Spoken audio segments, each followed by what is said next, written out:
All right, all right. Peace to the family. Peace to the family. We are now live. Absolutely. Woo, we getting closer and closer to the gathering. Oh man, it feels so good inside this avatar of mine. We're gonna have an amazing show, family. I want you to get comfortable. Hit that like button. If you have not signed up to Gather in the Masses, because this brother's gonna be there. If you have not, I advise you to click on that link in the get the live stream. You could get the live stream. Click on that link in the chat to get the live stream. Let's get to a quick commercial. We're gonna do a quick commercial. Let everybody fill in the room. Let everybody get comfortable. Then I'm gonna bring on my guests. I'll be back in 1 minute, family. We're gonna have a great Friday night tonight. You know how some people get popcorn. I got me some grapes, but I done ate half of them. But I got me some grapes because brother Sharif is gonna have an absolutely magnificent presentation tonight. Be back in 1 minute, family. Yo. I fought plenty battles, caught many arrows, flossed plenty apparel, resembling the pharaohs, cemented in the gravel, extensive in my travels. Not to mention, ascension is my cattle. Cash cow, we milking it. Laugh now, we killing it. Last round, we still in it. Axe round, we healing shit. Hands down, we killing it. No pass down, it's silking this. Pack your bags, take this pilgrimage. Guaranteed to be epic like Gilgamesh. Gilded flesh and shields with crests. I'ma have to kill you if I reveal the rest. All I know is when life try you, you better kill that test. That's the only real that the real respect. Niggas went from dealing death to flipping moss to heal the flesh. That's the real adept. That's the illest flex that reveals what's next. My investors don't need to be angels. They could be the archetypes of the darkest type. Archangels who are dark and mango, like Tony Starks, and monsters like Thanos. Bangles need to be strangled and quantum entangled. And them carrots that sponsors are dangled. Only built for these bust down Cuban links. Only fans. I'm gonna give first I want to give a shout out to Black Dot and Urban X. He gave me this shirt in all colors, family. He's gonna have these shirts at the event, Gathering the Master shirt. Shout out to that brother. You see that? Great quality. That brother's amazing. Make sure you go to shopurbanx.com. And later on in the show, we're gonna be plugging my brother Sharif has an amazing product he wants to talk about later on. But I also want to give a shout out to KT. I'm post the link in the community tab. I met up with KT today. He got this product called Geefy Tea. And he also has the honey. And I went by today, and man, I mean, KT has some amazing products. So shout out to KT. Make sure you go to KT's website, So Ionic Botanicals. I will post the link and picture and everything in the community tab so y'all can check his stuff out. But man, that brother got some amazing product. I'm so honored and blessed to be amongst all these geniuses. Like I said, brother Sharif, the brother Dr. B Serious. I'm just surrounded by these spiritual, holistic geniuses. And I want y'all to experience what I'm experiencing with these amazing products and services and the wisdom that they share with y'all. So it's been a magnificent year for me. I talked to Jude Pukram earlier today, had a great conversation with her. But life is good, you know. Life is good, you know. Life is good. So, brother, this is for you right here, Mo. This is for you. Hey, I need that. I'm gonna send you where to send it after the show. I'm gonna send you where to send it. Send me so I could show the people it and get them ready, because I know you're gonna have a table full at the gathering. I know you gonna. Absolutely. I know, bro. yeah. Absolutely. Tonight is an important night. Tonight is an important night, family. We're talking about something that's so important in terms of, we've been talking about this avatar and how this avatar works. And there's something that's so important when it comes to the working of this avatar that the ancients knew, that you even hear stories about Anunnakis invading Earth just to get them up, you know what I mean? Because they like, we need that. So there's something that's on this realm, on this planet. I don't know how abundant it is in other planets, but on this planet, there's something that's on here that's extremely important. And my brother Sharif Bey is going to break it down. Can't wait for tonight's presentation. The most academic brother I know. This brother's sharper did a razor. I mean, he ain't here to play. You could put him up with the best of the best, and he gonna hold his own. Sharif Bey, welcome back to the platform, my Thank brother. you so much, brother. Appreciate you. And once again, appreciate you, allowing me into your community, brother. You have built an amazing community. Yeah. Bro, you really have, bro. You built an amazing community, man. And everybody's energy is just so high and so positive, bro. And so I'm just honored to be a part of it. Good, good. Oh yeah. You play an important role. How's the Discord? I haven't checked it in a man, Discord is wow, bro. Your community, I mean, no pun intended. Pun intended. You like Midas, bro. Everything you touching. Oh man. Turn into this. For real. Now, wait till when I start using that, man. Oh man, it's gonna be on and popping, Sharif. Brother. It's gonna be on and popping. Hey, I'm sorry, family. I'm eating, but I should wait till he start talking. But I'm just, when you in that, you just feeling good, and you know what I mean. I'm just feeling good, man. It's going to be a perfect way to end the week. I might do a show tomorrow, but a perfect way to end the weekend. Going into the so-called weekend, brother Sharif, man. I named this presentation "Gods of Gold" because of the conversation I had. Peace. What's good, family? I'm back at it, man. Back at it. Good to see you in the building. Good to see y'all in the building. What's good? Had with you last night, yeah, and I'm looking forward to the conversation, man. Oh, you know what? Also, I noticed. What's that? Synchronicity. Hey, look right here, though. It's my boy, Black Magic, man, and Sharif Bey. So really, just getting into, just going a little deeper. Pause. Into who we are as a people.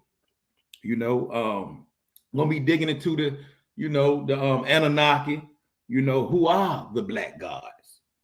You know what I'm saying? So, just digging deeper, man. Let's get it though. I'm gonna be quiet though. Let's go. I happened to go to Billy's YouTube channel yesterday, and I seen Billy was talking about the gold tonight. He did a show, and I was like, damn, Billy gonna think I did the show because he do the show. But it was just Billy, I ain't know. I swear, it's just synchronicity. It just aligns like that. He did a whole show on it at 8 o'clock. Y'all can check that out on Forbidden Knowledge podcast. But he did a whole show on monatomic gold. But I guess the universe just wanted that message out there tonight. But me and Sharif had no idea. So shout out to Billy Carson, Forbidden Knowledge.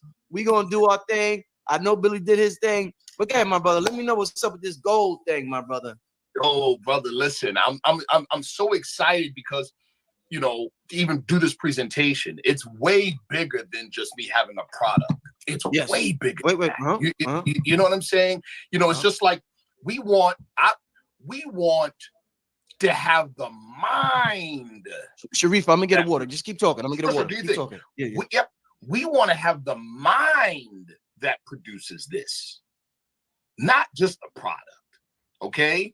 We want to have the mind that produces it. We want to have the mind and the state of mind of our forefathers. That's what we want, people. Because, look at it. Okay. Our forefathers built pyramids. Absolutely. Our forefathers did a whole bunch of things, and mothers did a whole bunch of things that this present world narrative can't reproduce. What would you rather have? Would you rather have the thing that they can't reproduce, or the mind that created the thing that they can't reproduce? See, because if I've got the mind, I can do it again and do greater things. You see what I'm saying? So that's what we want. That's what this presentation is about. It's not so much about the product itself. It's about the qualities, the history, the principles, and the properties of the product and the minds that produced it. You see what I'm saying? And I want to show, and I'm going to show how they're connected, how it's connected to our forefathers and us, because we are our forefathers without doubt or contradiction. That's who we are. Those of you that have pre-ordered, have pre-ordered the product, I will, and you'll be at Gathering of the Masters in a few weeks. I will see you there, inshallah. I will see you there with your product. I will see you there. And of course, I'm going to have more for others that have not pre-ordered, right? So this particular presentation, like I said, is I want to provide for us and share with us the mindset, the state of mind that produces the product. When you were off of the camera, but I mentioned to the family, I'm like, look, what would you rather have? There's certain things that our forefathers and mothers produced that this world narrative can't reproduce, right? What would we rather have, those things or the state of mind that produced those things? See, we'd rather have the state of mind because we could always do it again. And we can move on it and make it better. So we want the state of mind, people. That's facts. That's facts. That's what we want. And also shout out. I heard you was on Know the Ledge yesterday. Shout out to Know the Ledge, Red Pill, Blue Pill. Shout out to Red Pill and Blue Pill. And also shout out to Blue Pill, Dr. Blair, the others who were dealing with the monatomic gold and talking to us about it over the years. So shout out to Delbert. I first heard about it from Delbert Blair. So shout out to Dr. Delbert Blair, Blue Pill, Billy Carson, everybody else that has dealt with it. Good. You ready, man? I'm ready. I'm ready to go. Load it up. Let's go, bro. Okay, family. Let's get this thing going. It's gonna be a good one. Here's my splash page. The Gods of Gold.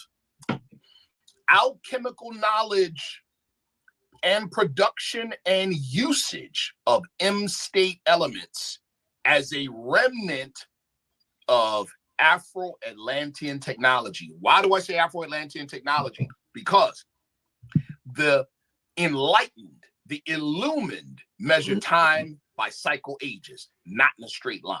So today, in this world narrative, the present state of technology advancement or whatever, listen, people, we've been here many, many, many times in the past. Matter of fact, we've been further than this many times in the past. I mean, some simple things you can look at. For instance, the ancient site in India, Mohenjo-daro. You look at that site, and that site was just, first of all, there's actual records of it being destroyed in a cataclysm that was very reminiscent of what we would call today nuclear war. And then you have physical evidence of a nuclear holocaust at Mohenjo-daro, including the ground being subjected to so much heat that the soil and dirt turned to glass. Wow. Yeah, it's right there for you to see. You see what I'm saying? So this is what we're talking about here, people. So I'm going to begin before we even start talking about the gold itself or the monoatomic elements themselves. We're going to talk about the mindset, the state of mind, people. Okay? All right, next slide. Okay. There we go. Man, y'all remember this video? Oh, yeah. Remember the video? This is deep, people. This is deep. Yeah. So in that video, right, you had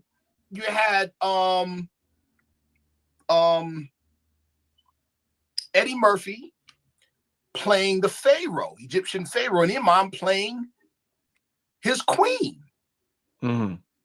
And then you had Michael Jackson playing, quote unquote, the magician. What you have here is two motifs or two mythos superimposed on each other. Let's talk about the mythos for a second. We've done it before in previous shows. Mythos is very powerful because mythos impacts the human experience at the deepest levels of human psyche. Okay?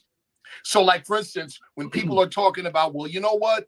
The Jesus story is fake because there were 16 world crucified saviors before Jesus, Actually, while that is true, the fact that there were 16 previous crucified world saviors demonstrates the validity and the authenticity of the historical Jesus, because the pattern is more important than the personality. You see, the pattern itself is the mythos.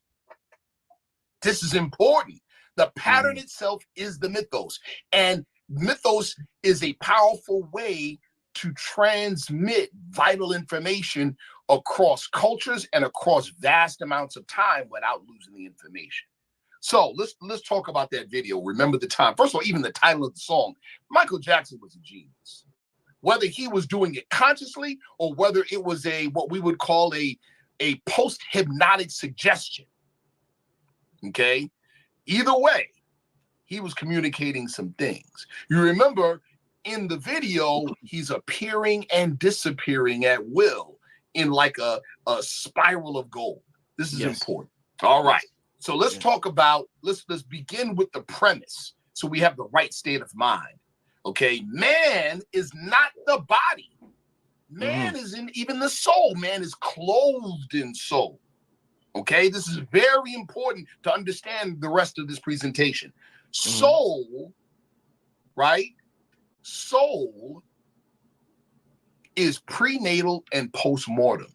In other words, you as a soul see a single lifetime or incarnation as a single day. Let me give you an example.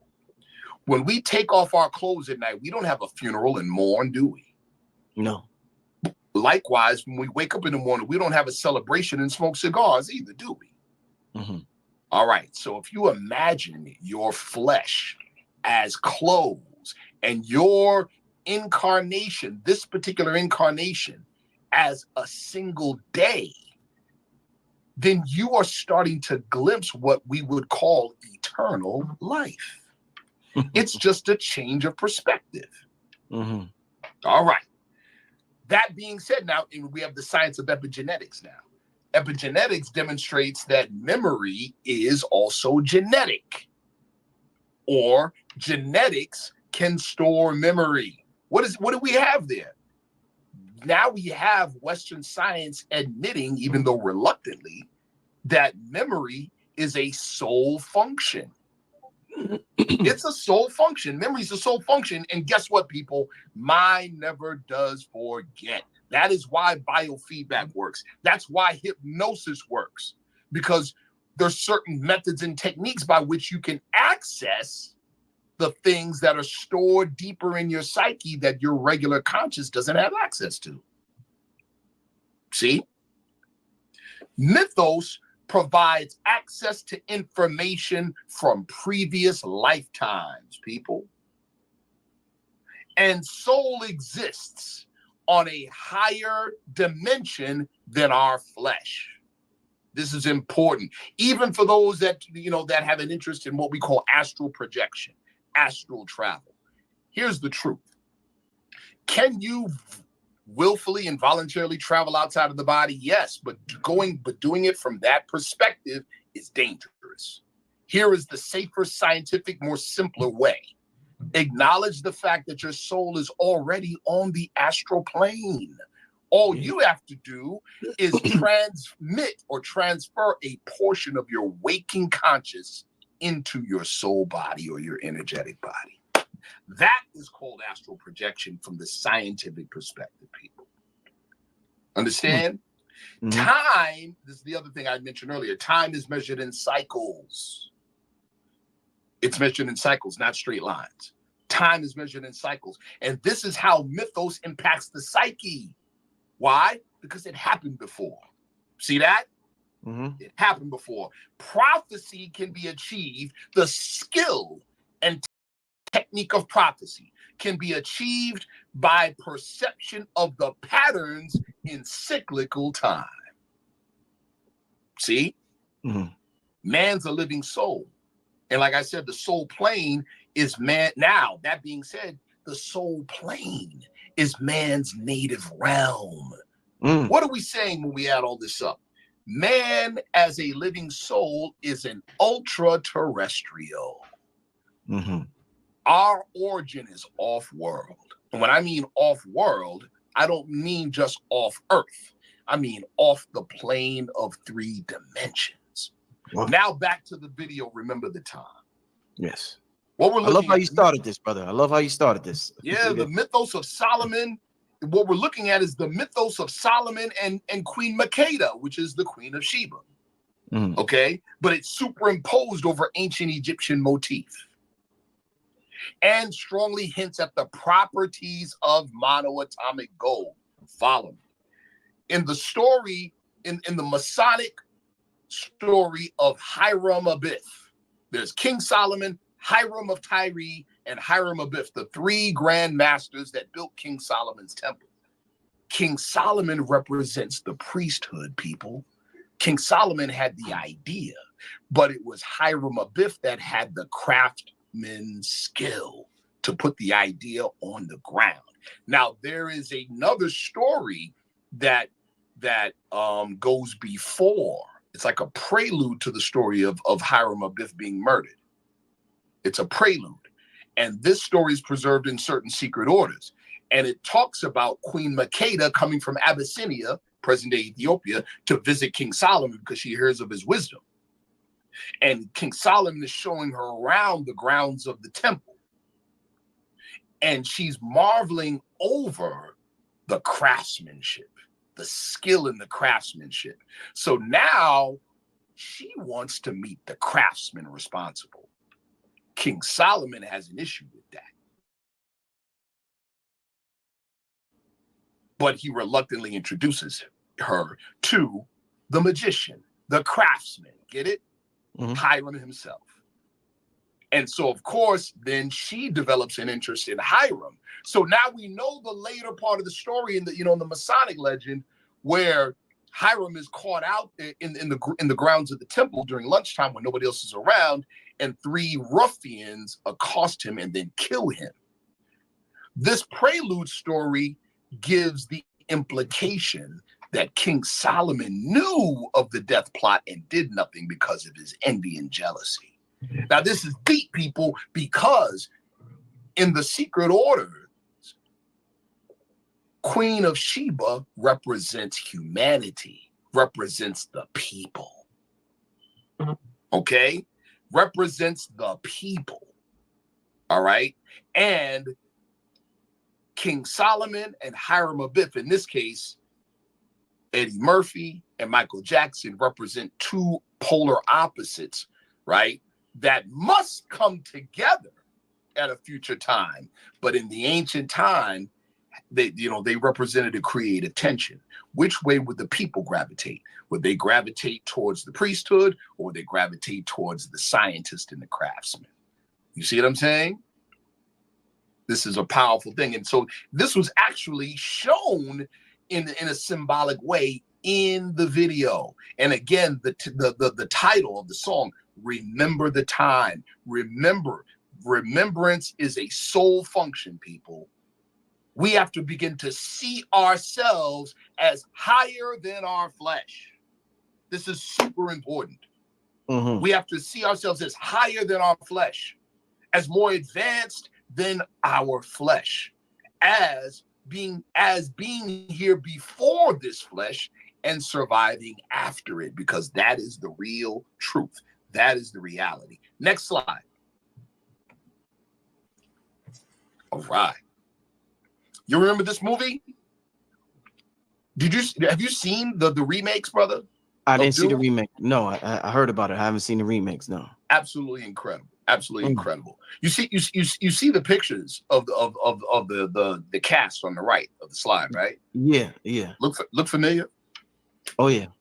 to something that we're watching on Netflix now? Yeah. The Supercell. Supercell. The eyes, yeah, all that, yeah. Supercell, right. Okay. In the Dune series, those people with the eyes that are blue like this are because they are exposed to a particular exotic substance that only exists on their planet. Only exists on their planet. And in the movie series, it's called spice. And this spice, they say, is the most valuable substance in the universe. It does two major things. Spice folds space, and spice expands consciousness. This is crazy. Okay. And so in the movie series has a ton of North African Islamic Messianic themes. North African Islamic Messianic themes. One, there's a challenge to imperialism. You're watching CNN today, you're watching whatever Fox News, you see what's going on right now with European imperialism, right? Yeah. And the fact that the African nations are pushing hard body against it, pushing it out. See? All right. Now, the star of the movie, the head character in the movie of Dune is called the Lisan al-Gaib. That's an actual Arabic term that means the tongue of the unseen. And it's a reference to the Messiah. That's important, people. Trust me, it's important. Because the whole thing about monoatomic gold and the ancient philosopher's stone is inextricably tied into the mysteries of Jesus. Spice, right? The whole thing about the spice in the movie. Political control and ingestion of the spice. It demonstrates the struggle for the control of human consciousness and the link between expanded human consciousness and social destiny. This is, man, in other words, this present world is being held together by restricting human consciousness. That's the war. The war in heaven is spoken of in the Bible is the war of narratives. It's a war in the consciousness of humanity. It has physical implications. It is extremely deadly. It is extremely dangerous because you can't kill a thought. This is powerful, people. Next slide.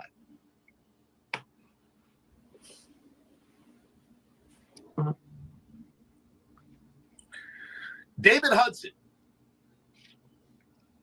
Write this guy's name down and do your research. So I'm skipping ahead a little bit. David Hudson is a cotton farmer in Arizona. David Hudson, it's Arizona. Farm in Arizona, yeah, right.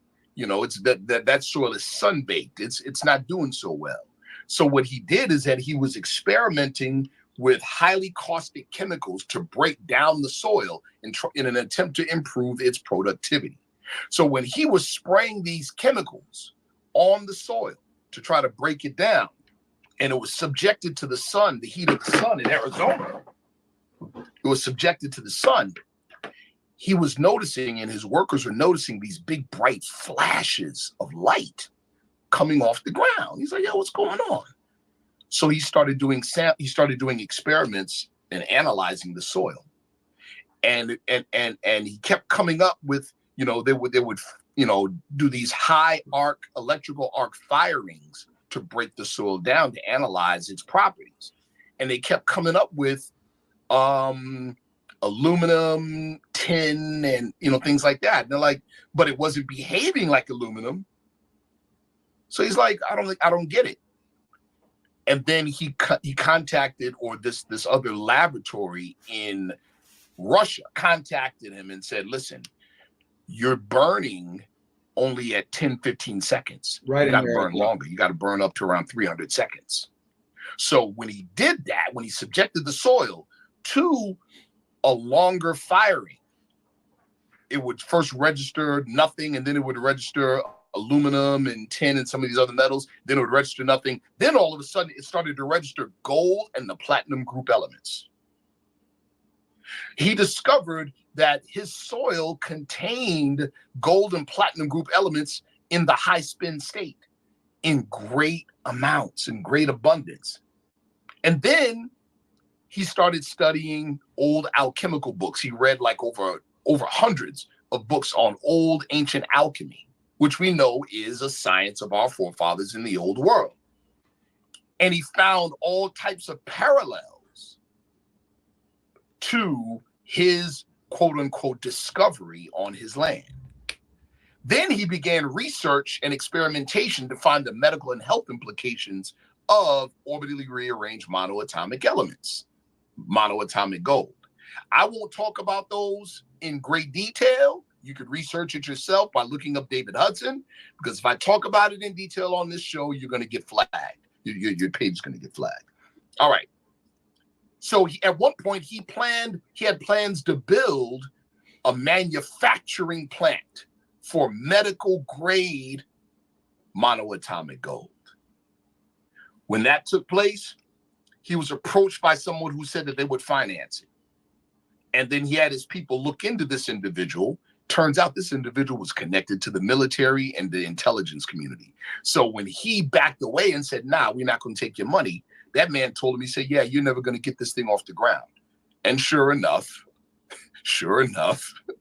they thwarted all of his attempts to get such a thing off the ground. Next slide.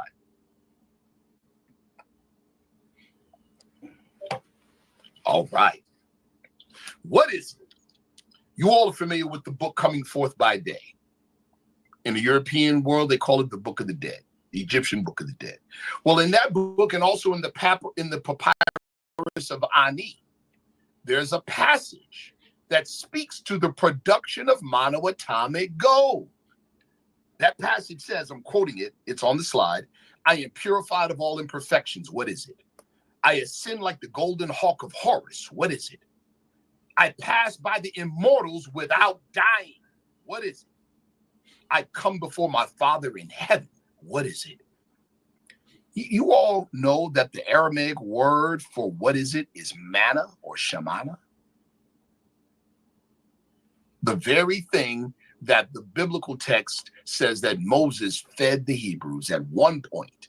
But also in the book of Exodus, Moses told those same Hebrews, you have not kept the covenant, and so the manna is being taken from you, but it will come back in the end times when we will be a nation of high priests. Next slide. Okay. Come on, brother.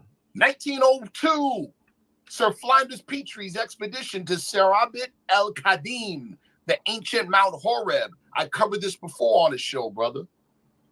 He discovered an Egyptian temple. This is the mount, mind you, this is the same mount that Moses was on in the Bible. He met the God of the burning bush, or El Shaddai.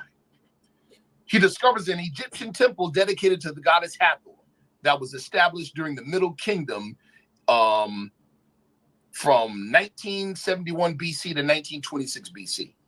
He finds numerous hieroglyphics references to Shamana, also called the stone, or also called the bread. Stone as in philosopher's stone, right? Found huge vats of what he thought was a fine white ash. This was not ash. It was later determined to be monoatomic gold. This powdered gold was and is the physical philosopher's stone. This particular temple was a manufacturing plant for this powdered gold. Okay, now we know this. The discovery of this plant answers the questions as to why certain ancient nations, such as ancient Abyssinia and others, were giving gold to the Egyptians and then later to King Solomon. Why were they doing it? Right? The classic accepted response or answer explanation was that, oh, well, they were paying tribute. No, they weren't. They were giving gold in the metal state to have it transmuted into white powdered gold. That's what it was. All right. The high priest of this temple in the 18th dynasty was entitled in the Aramaic El Shaddai, or Lord of the Burning Bush, or Lord of the Mountain. Right? The book of Jasher, one of the non-canonical books of the Bible, identifies El Shaddai as Moses's own father-in-law, Lord Jethro, the Midian sheep from the plains of Moab. And consumption of the stone or bread or the white powder gold gave the recipient conscious access to what they called, I can't pronounce the exact word, but it was a particular field, or what the West now in quantum physics calls the biogenic or morphogenic field. What we call in the Moorish Science Temple of America, the plane of soul. Mm-hmm. The field of exotic space. And it was fed to the pharaohs for the purpose of conscious deification. Next slide. Again, like I said, this is all tied in, and we're going to show in greater detail how this is tied into the mysteries of Jesus and why the European world, to rule the world for the first time in history, had to co-opt the story of Jesus to do it. All right. Esau, Jacob's firstborn, I'm sorry, not Jacob's firstborn, Isaac's firstborn, entitled to the birthright, but gave up his birthright for a bowl of soup. In other words, he gave up his birthright to gratify his lower self. He lost it, right? And then he was the father of a man named Igroth, and Igroth was the mother of Queen Tai. Queen Tai in Egypt was the junior wife of Amenhotep III. Amenhotep III was the father of Akhenaten. Akhenaten was the Moses, people. Shout out to brother Billy Carson. Billy Carson just said that recently as well. Akhenaten's second wife, Miriam or Merikeba, was from whom the Egyptian royal line evolved into the royal house of David, or the Davidic dynasty. Kiba Tasheret, who was the daughter of Moses and Miriam, and her husband, Rama, of the family of Judah, links the dynastic Egyptian line to the house of David. And in the Moorish American Quran questionnaire, the question is asked, where was he, talking about Jesus, born? Answer, in Bethlehem of Judah, in the house of David. Meaning what? He was part of a dynastic line, people. He wasn't some poor kid of a poor carpenter. The word carpenter is mistranslated from the Greek tekton. Tekton doesn't mean carpenter. Tekton means architect. And it's from the Gnostic tradition, architect or archon. Okay? And what is an archon? An archon is a spiritual constructor or architect of virgin matter. In the Hebrew tradition, they're called the seven Elohim. Next slide. All right, in the Bible, you hear about, Jesus going to war or basically beefing with the Pharisees and the Sadducees. Those were two fraternal orders, religious and social political orders. Okay, the Pharisees and the Sadducees. Well, they don't mention the third order, the one that Jesus belonged to, and that is the Essenes. Okay, he belonged to the Essenes, the Essenic order. Let's go. That order he was a member of, and it was located in the Qumran area. Why is Qumran important? It's very important for a number of reasons relative to our topic. First and foremost, that's where the Dead Sea Scrolls were found. They were found on the grounds of the Essene commune where they lived. They were a semi-nomadic community. They were the watchers and the caretakers of and for the Davidic messianic lineage. They are and were the repository of the ancient and esoteric truths and spiritual technology of pre-Adamite era of time. That's the Afro-Atlantean era. So we all know from Solon, and also too from the pre-Solon in Egypt, and from Plato, that ancient Egypt was considered an Atlantean colony, a survivor of the Atlantean destruction. All right. So also, the Essenes were an outer order and access point to what we call the Silent Brotherhood. All right.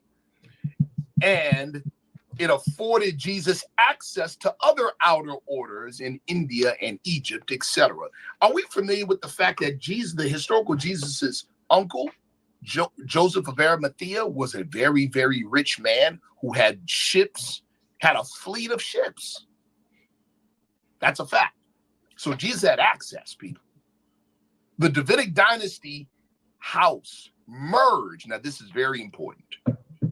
The Davidic dynastic house merged with a faction of the Hasmonean dynastic line via the marriage at Cana. Who got married in Cana? Does anyone know? Jesus married a leading member of the Hasmonean dynastic line. She was from a city or town called Magdala. So she's called Mary the Magdalene. Mary the Magdalene. In much later years, the European Roman Catholic Church, to try to throw people off this track that we're talking about right now, called Mary Magdalene a prostitute. Okay. This is important. The survivors of what history calls the desposony, in other words, the offspring of Jesus. The survivors of the desposony, including Mary the Magdalene, migrated into Northwest Africa, present-day Mauritania, and extended their influence into Spain, giving rise to the Gnostic currents there. Waves of Egyptian migrations over millennia into Northwest Africa transmitted the ancient Afro-Atlantean spiritual technology there. Remember, we said ancient Egypt was an old Afro-Atlantean colony. All right? And this technology was taught in the Moorish universities such as Cordova and Seville from the 8th century all the way to the end of the 15th century, people. This is known world history. Our forefathers and mothers taught this science openly for nearly 800 years.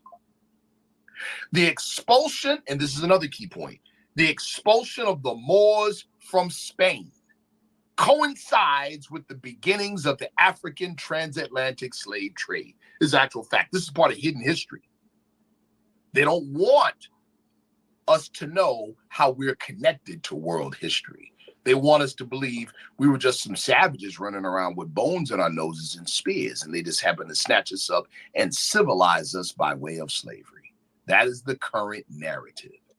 That narrative is a lie.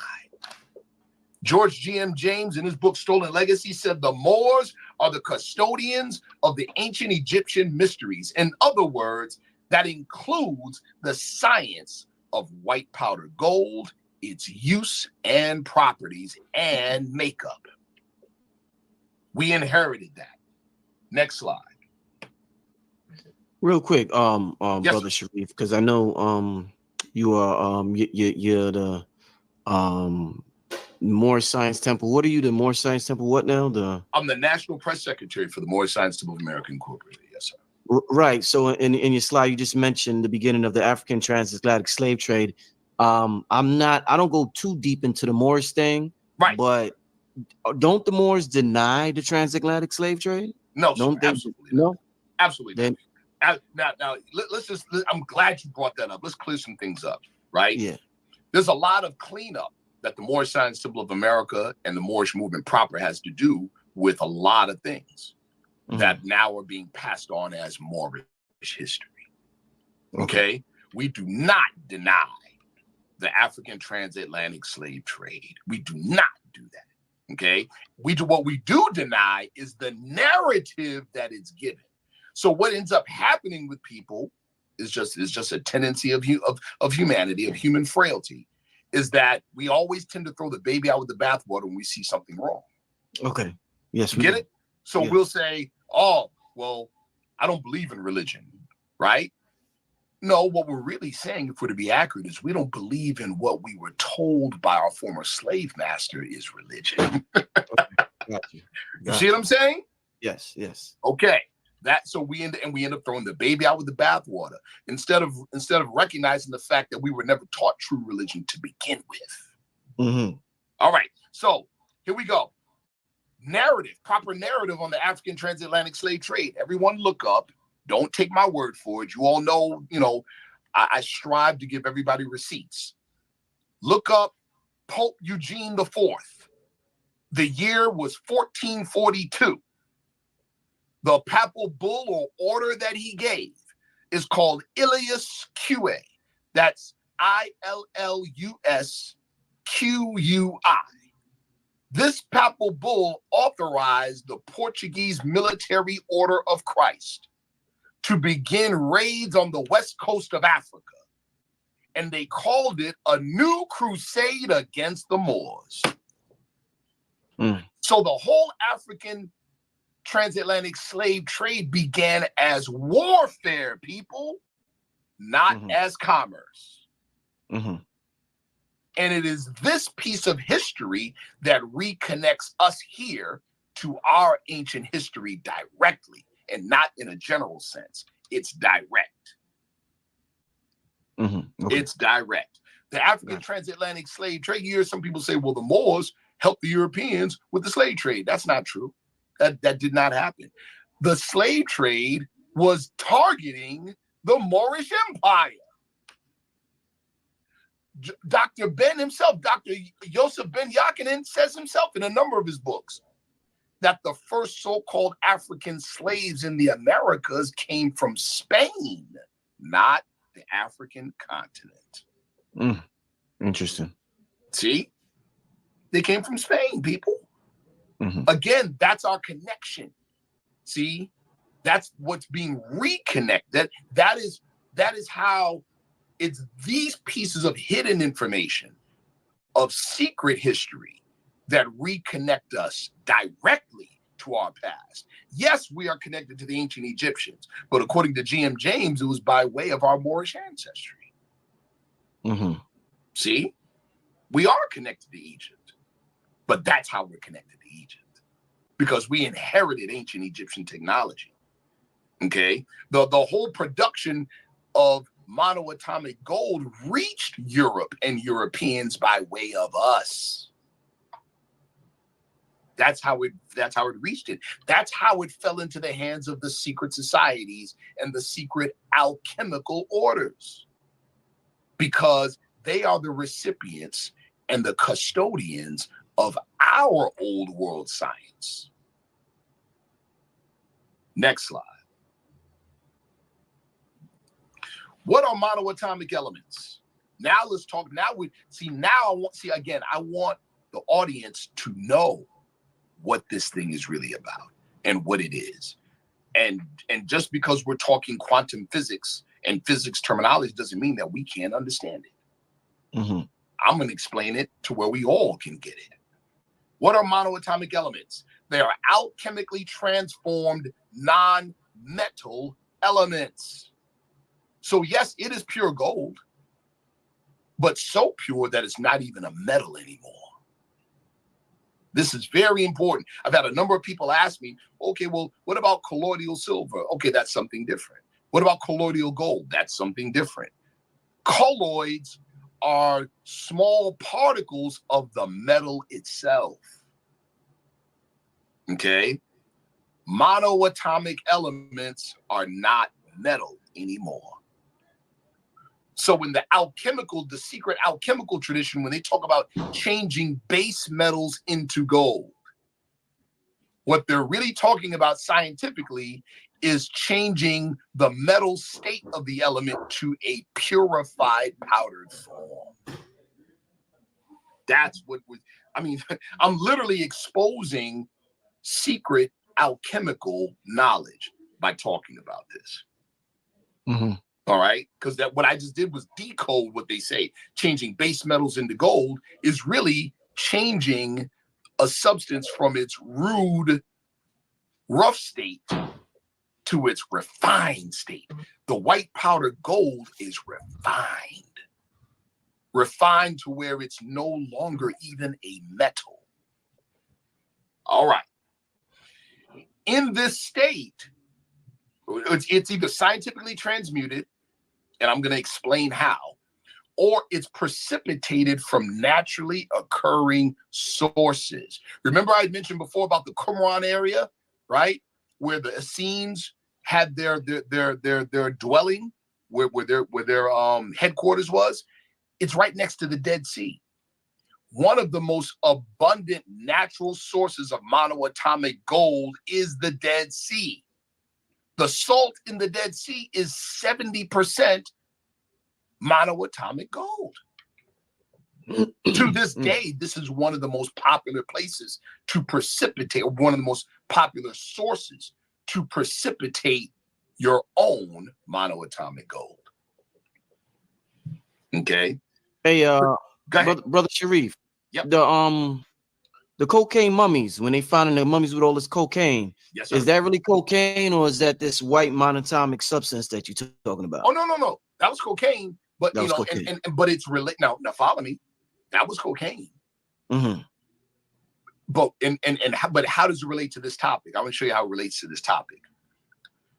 The fact that they found cocaine in the hair follicles of mummies that were thousands of years old, and the only place on the planet you can get that is in Central and South America.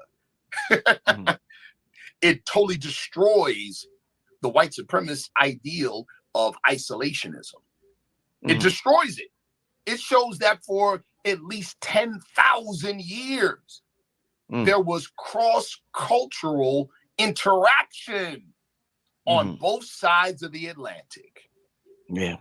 Guess what another huge natural source of monoatomic gold is, or where it's found? It's found in Moab, Utah. The Great Salt Lake in Utah, which is close to what, people? It's close to the Grand Canyon. The Grand Canyon, we already know, there's parts of it that would be considered the Egypt of the West. All right, which is why certain areas of it are closed off and highly monitored and protected, and you can't even go there. Which is why, some of you already know this, in the late 1800s or the mid 1800s, the Smithsonian Institute hired G.E. Kincaid to go survey the area. And he surveys the area with his partners and then says, oh yeah, we found this and we found that. We found Egyptian mummies, and we found Egyptian hieroglyphs, and we found Egyptian statues, and we found, okay, there you go. All right. So back on the slide. The monoatomic elements possess what we call exotic matter properties. What is an exotic matter? What is exotic matter? According to, there's a couple scientists that say this, but this one particular scientist, Hal Puthoff. Hal Puthoff, right, describes exotic matter as matter that exists in multiple dimensions simultaneously, people. Simultaneously. And because it exists in multiple dimensions simultaneously, it has the ability to manipulate space-time. All right, let's go. It functions as a gateway separating dimensions. The scientific term, you can look it up, is called the Compton radius vortex. That's the quantum physics terminology for what I just mentioned. Also, too, exotic matter is a room temperature superconductor. Basically, free energy, or access to what we would call 0 point, or what they also call over unity. Okay, this is important stuff. Transformative process, in other words, how this thing is made. Metal is first, like let's take a sample of gold, it's first subject to firing by a high energy electric arc for at least 300 seconds. The nucleus, what happens with this high energy state, the nucleus of the gold atoms elongate to form what they call dumbbell atoms. Please, people, take a screenshot of the slide and then look up some of this stuff yourself to verify what I'm saying. The dumbbell atoms, right? Then the nucleus then flexes under the high energy state. The nucleus flexes and it brings the electrons within proximity of each end of the nucleus, right? And this is called the high spin state. And then the electrons join to form what's called a Cooper pairing. That's another term you need to understand and look up. They form Cooper pairings. Now, for an element like gold to form a monoatomic state, it has to be an even number of electrons. If it's an odd number, then it forms what we call a fermion. All right, the Cooper pairings then form in other words, when those electrons match up with each other, they form the Cooper pairings. That now forms what we call a Bose-Einstein condensate. That's another thing you need to look up if you want to understand what monoatomic gold is and its properties. The Bose-Einstein condensate forms what's called a Compton radius vortex. That's another term you need to know. What is a Compton radius vortex? It's literally a miniature wormhole. What's a wormhole, people? A wormhole is a two-way miniature black hole. That's what it is. Meaning a doorway from one reality to another reality. That's what it is. And the Bose-Einstein condensate generates what we call a Meissner field. So you need to familiarize yourself with these terms: Meissner field, Cooper pairing, Bose-Einstein condensate, and Compton radius vortex. Familiarize yourself with those terms, people. Next slide. All right. This is a Meissner field, or this, what we're talking about now is what a Meissner field is, the properties and the qualities of a Meissner field. Anything within a Meissner field is quantum entangled with any other thing within any other Meissner field anywhere in the universe. With Asana, AI teammates can pull real-time data and help keep work on track, so every team can work smarter and faster. Asana, the #1 AI work management platform. Try for free today at asana.com. In quantum physics, this is called the quantum coherent state. Einstein called it spooky action at a distance. In other words, go ahead. What were you going to say, bro? Oh, okay. Spooky action at a distance, meaning if something is quantum entangled, let's say I'm quantum entangled with Brother Rich. Right now, we're in two different physical locations. That means anything I do or say or think right now, Brother Rich immediately knows. Immediately. No barrier, no time or distance barrier will exist. Okay? A Meissner field repels a magnetic field. A Meissner field generates room temperature superconductivity. A Meissner field straddles dimensions. As a matter of fact, experiments have shown that monoatomic gold, 4/9 of its weight is no longer in 3 dimensions. Which is one of the reasons why when we produce it, we suspend it in water. It's one of the reasons. All right. It facilitates physical scaffolding for consciousness. In other words, it becomes the means by which consciousness is transduced from the higher dimensions down to 3 dimensions by way of our brain and connective tissue. So it's physical scaffolding for consciousness and biologic information communication. In other words, it is how DNA gets the information to repair itself. It's identical in properties. Now, this is one, you know, some of the people that are involved in esoteric and the occult orders are going to really like. It's identical in properties to what we call the magical circle of conjuration in old world ritual magic. In old world ritual magic, the magical circle is called the field of operations. And within the field of operations, all points in time and space are connected. Next slide. All right, we talked about how monoatomic gold or monoatomic elements, right, facilitate transduction of human consciousness from the higher planes into 3 dimensions. So there's a high concentration of monoatomic elements in brain tissue and human connective tissue. This is deep.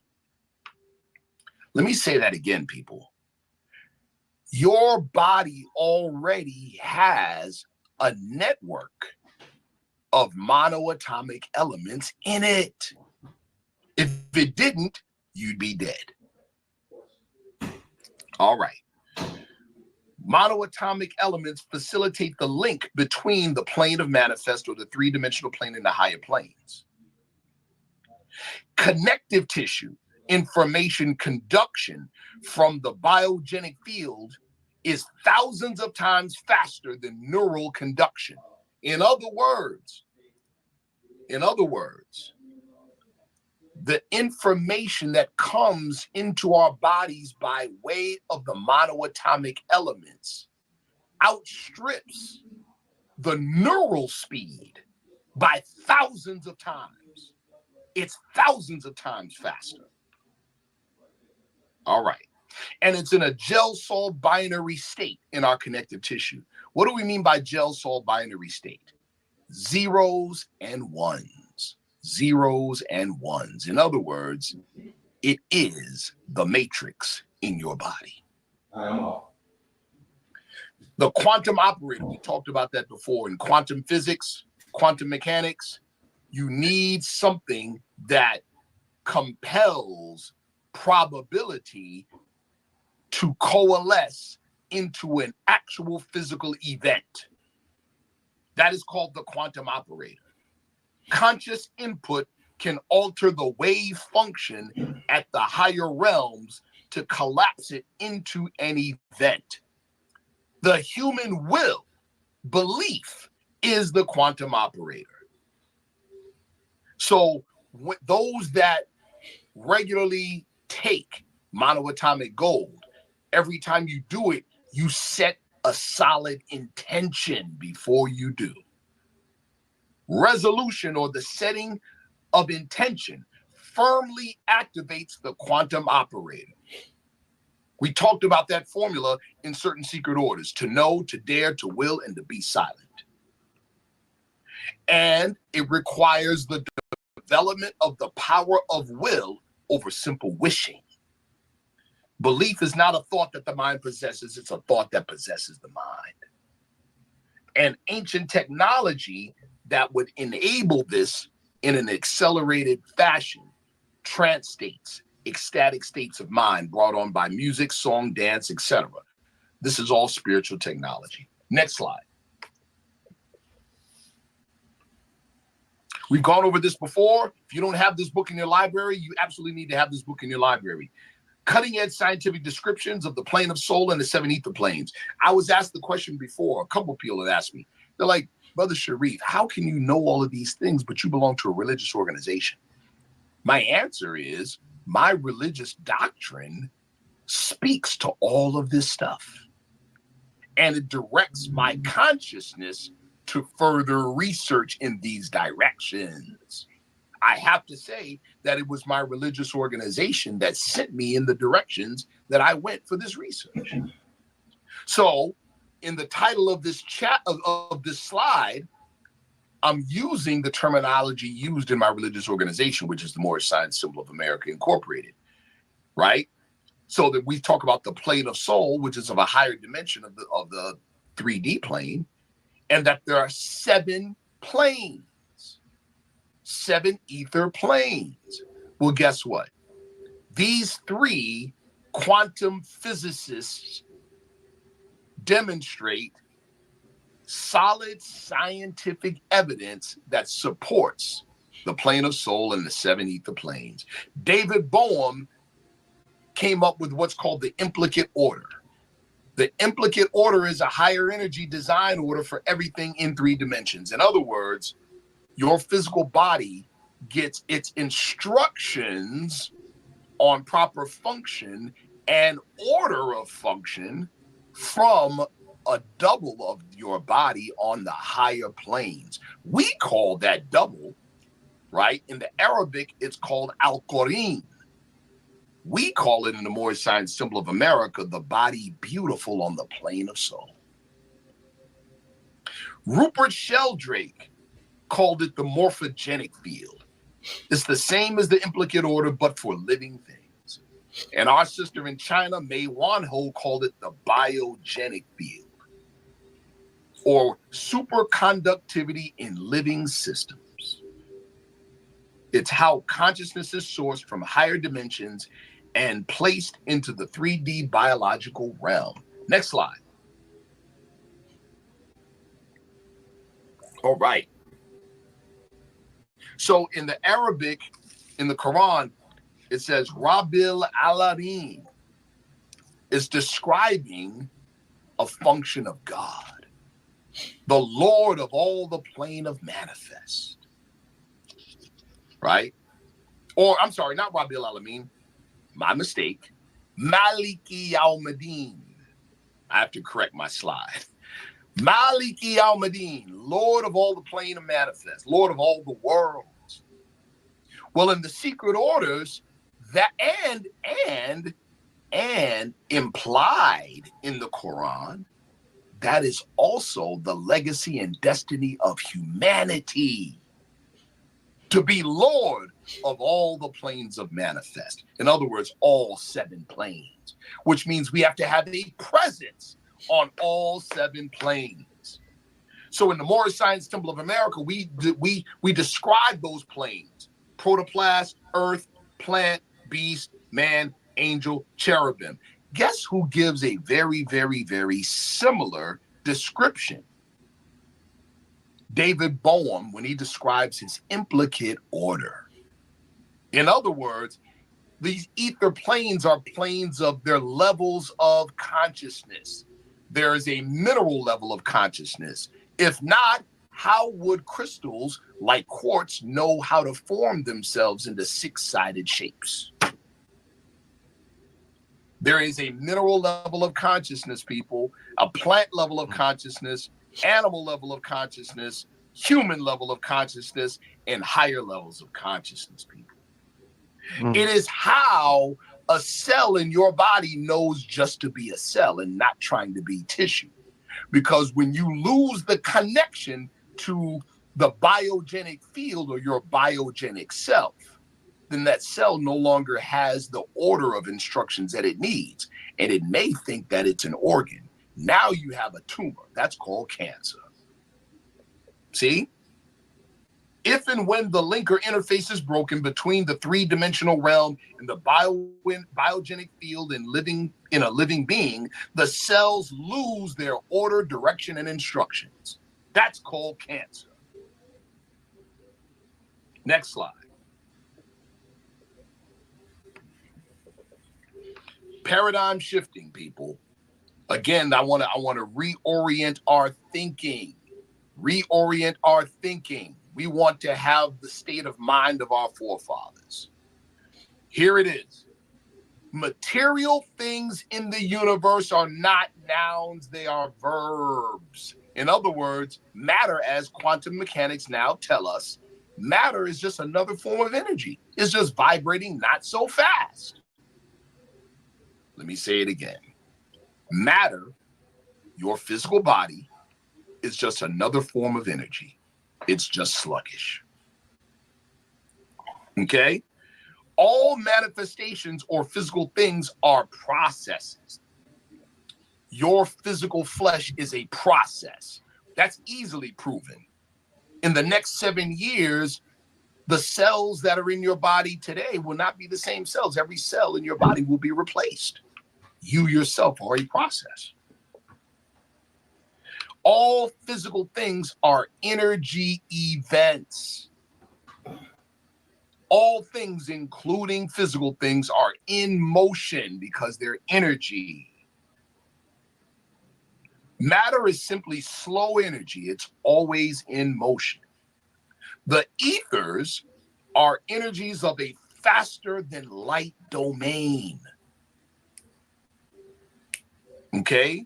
Shape and architecture, geometry, are the lenses for the energy. And human consciousness and human will is the quantum operator. This is super, super, super, super important, people. Some of the stuff we've already gone over, so I'm going to skip because I got to get to some really good stuff. Next slide. That's some important stuff. I hope y'all taking notes. The material things in the universe are verbs, not nouns. I remember when I first started to explore that concept was with the book God is a Verb.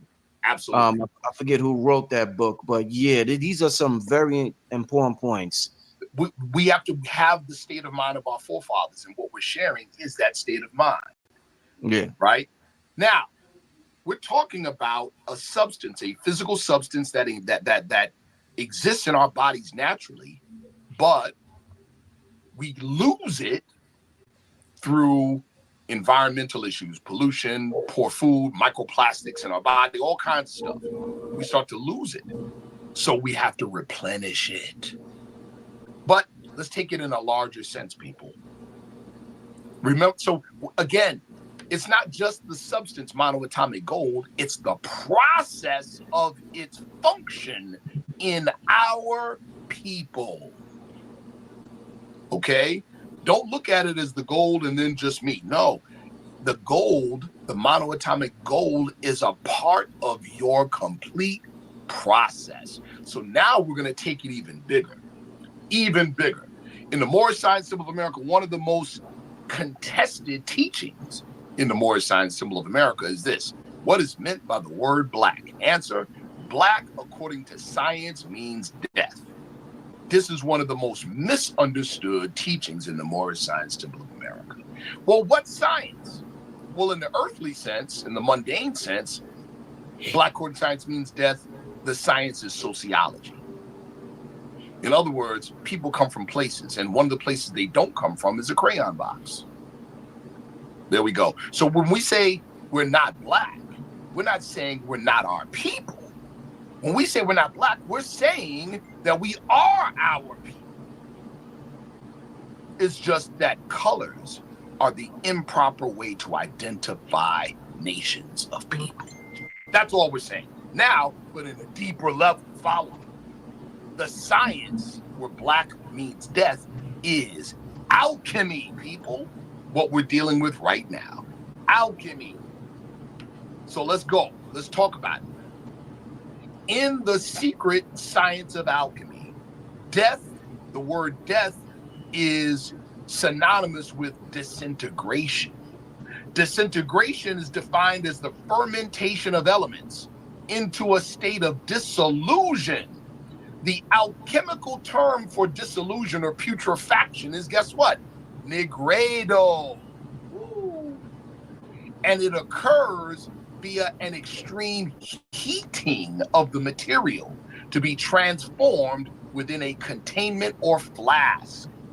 In the spiritual death of the ego, the physical body is the flask. The fire that tries it is the true will, developed and inflamed by what? Suffering, persecution, sacrifice. This process is referred to by the Taoists as practicing to die, and by the Sufis as dying before you die. You all see where I'm going with this? Oh, yeah. Do you understand that our people in America is one huge social alchemical experiment? And that we have already gone through the first stage of the alchemy? Let's go. Cornelius Agrippa, in his book, De Occulta Philosophia Liberi Tres, in other words, the third book on occult philosophy. This is what he said. He was a medieval alchemist. This is what he says. Negredo, or blackness, in the alchemical sense, means decomposition.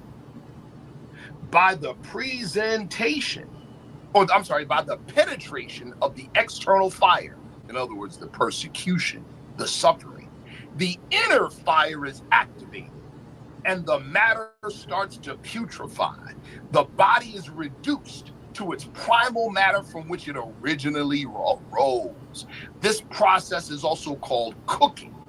The black earth is closed up in a vessel or flask and heated. Woo! Doesn't that describe what we've gone through for the past 500 years, people? Yeah, man. All right, Dom Pernetti, in his Dictionary Mytho-Hermetique in 1758, said this: putrefaction, in other words, negredo or blackness, is so effective that it destroys the old nature and form of the rotting bodies.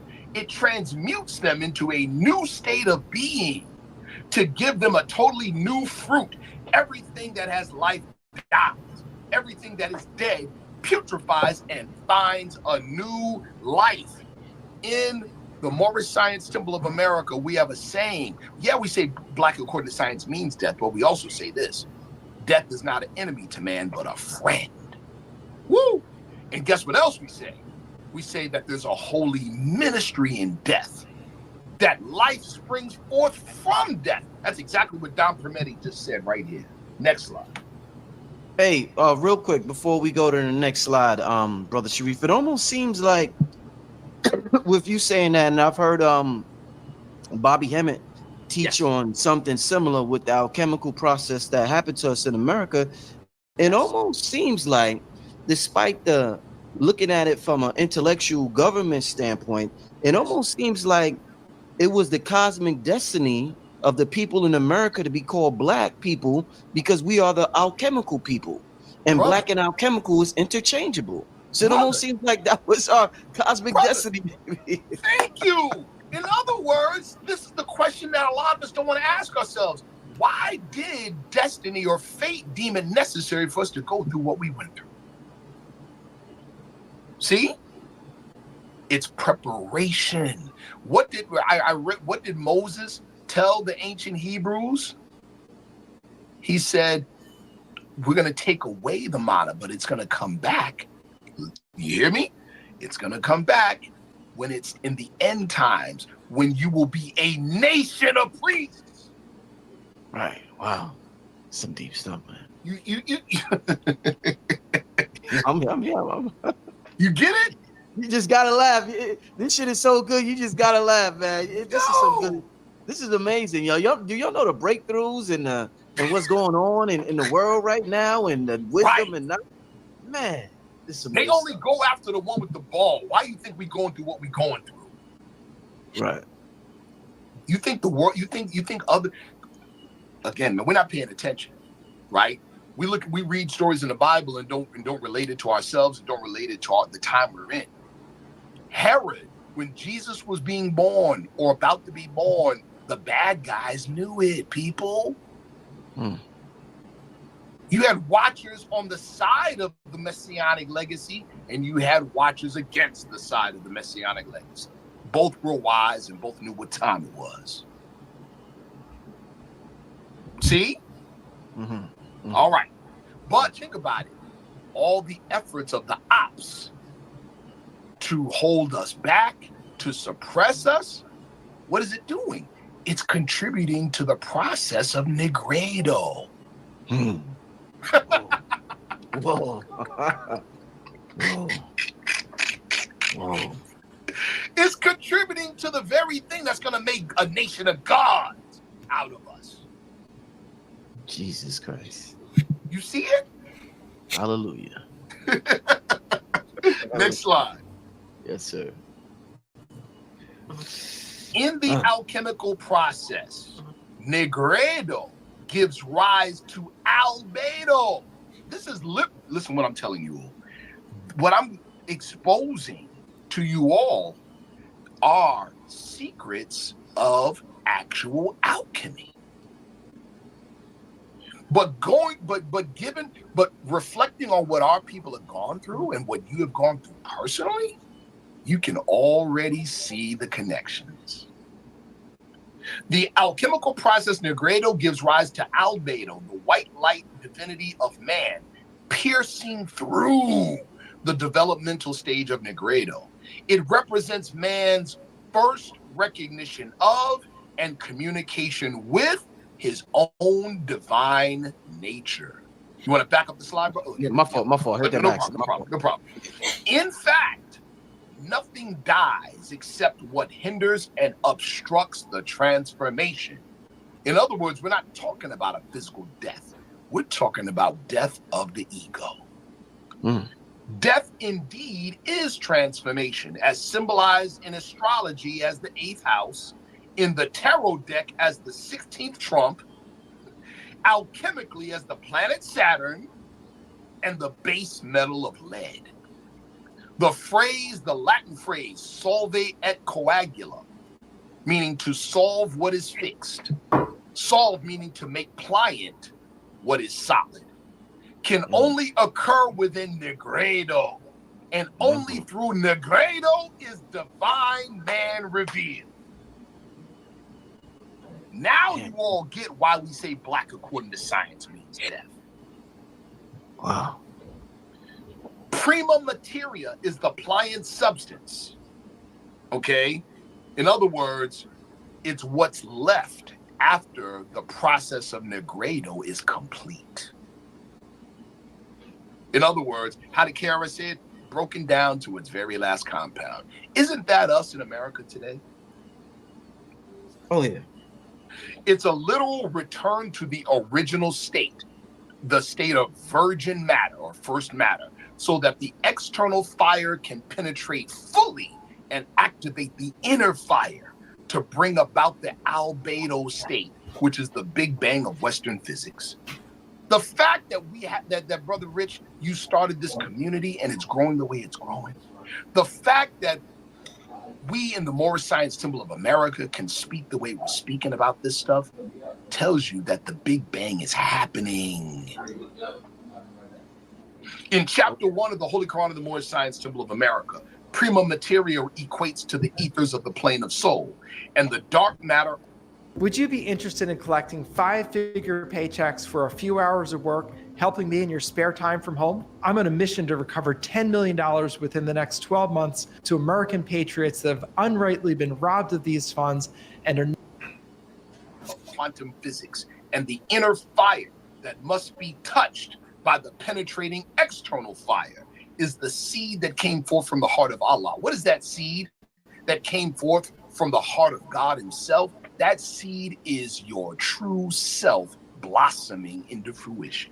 Next slide. This is the last slide, people. No, it is it the last slide? No, it's not. Next to the last. Next slide. Y'all know who that is, right? Yeah. Yeah, it's Aleister Crowley. This is a quote from Aleister Crowley, people. We should found society upon a caste of men of earth. Crowley was a poet, so he was speaking poetically. He said, men of earth and sons of the soil. Who do you think that is?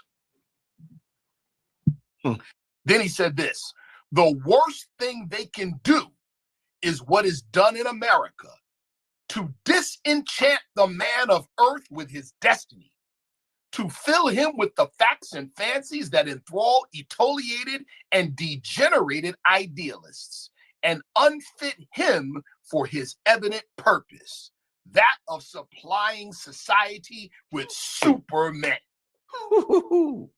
Crowley said that. You think he didn't know who you were? Crowley said that. That is what we are in the business of, people. I was shout out to my brother Tim Jennings Bay of Street Addiction Academy. He and I were talking, and we were talking about how in the Bible it says those that will go into the lake of fire the first people it names is the fearful. The fearful. And how this present narrative is doing everything it can to instill and evoke fear out of people. Okay? To instill and evoke fear. Okay? So they don't even want you to think about the possibilities of man or the possibilities, or that's the whole thing. If they instill enough fear, you won't even think that it's possible for you to be a Superman or Superwoman, for you to be Supercell. You understand? For you to be Lisan al-Gaib. See? For you to be the embodiment of Christ. We are the second coming. We, people. We. And Christ represents what? The Superman, the new man. Christ represents Simeon. Man, we're talking about a nation of Simeon Tokos, people. It's within our reach, but we first have to believe. That is the quantum operator. Next slide. This is the conclusion, people. This is the conclusion. What we have with monoatomic gold, it's a soul-flesh interface. It's, Bose-Einstein condensate is considered the fifth state of matter. It is literally what separates, it is the gateway between the three-dimensional world and the higher dimensions. It's a mini wormhole or portal between dimensions. It generates a Meissner field and repels magnetic fields and facilitates quantum entanglement. Okay? And of course, yes, must have an even number of Cooper paired electrons. All right, fine. So this is kind of review. Monoatomic, orbitally rearranged monoatomic elements. They must form a Bose-Einstein condensate in order to be monoatomic, and thus a wormhole. Quantum coherence, right? Meaning spooky action at a distance. Meaning time and space are no barriers. Okay? Room temperature superconductivity, it straddles dimensions or ether planes. It is physical scaffolding for consciousness and biologic information communication. Dispersed throughout the human body via the connective tissue network and the brain and the spine. It facilitates inter and intracellular communication. It facilitates DNA repair. It gives access to the bioenergetic field, the plane of soul, or the extra dimensional experience, to physical and 3D communication. It is inert.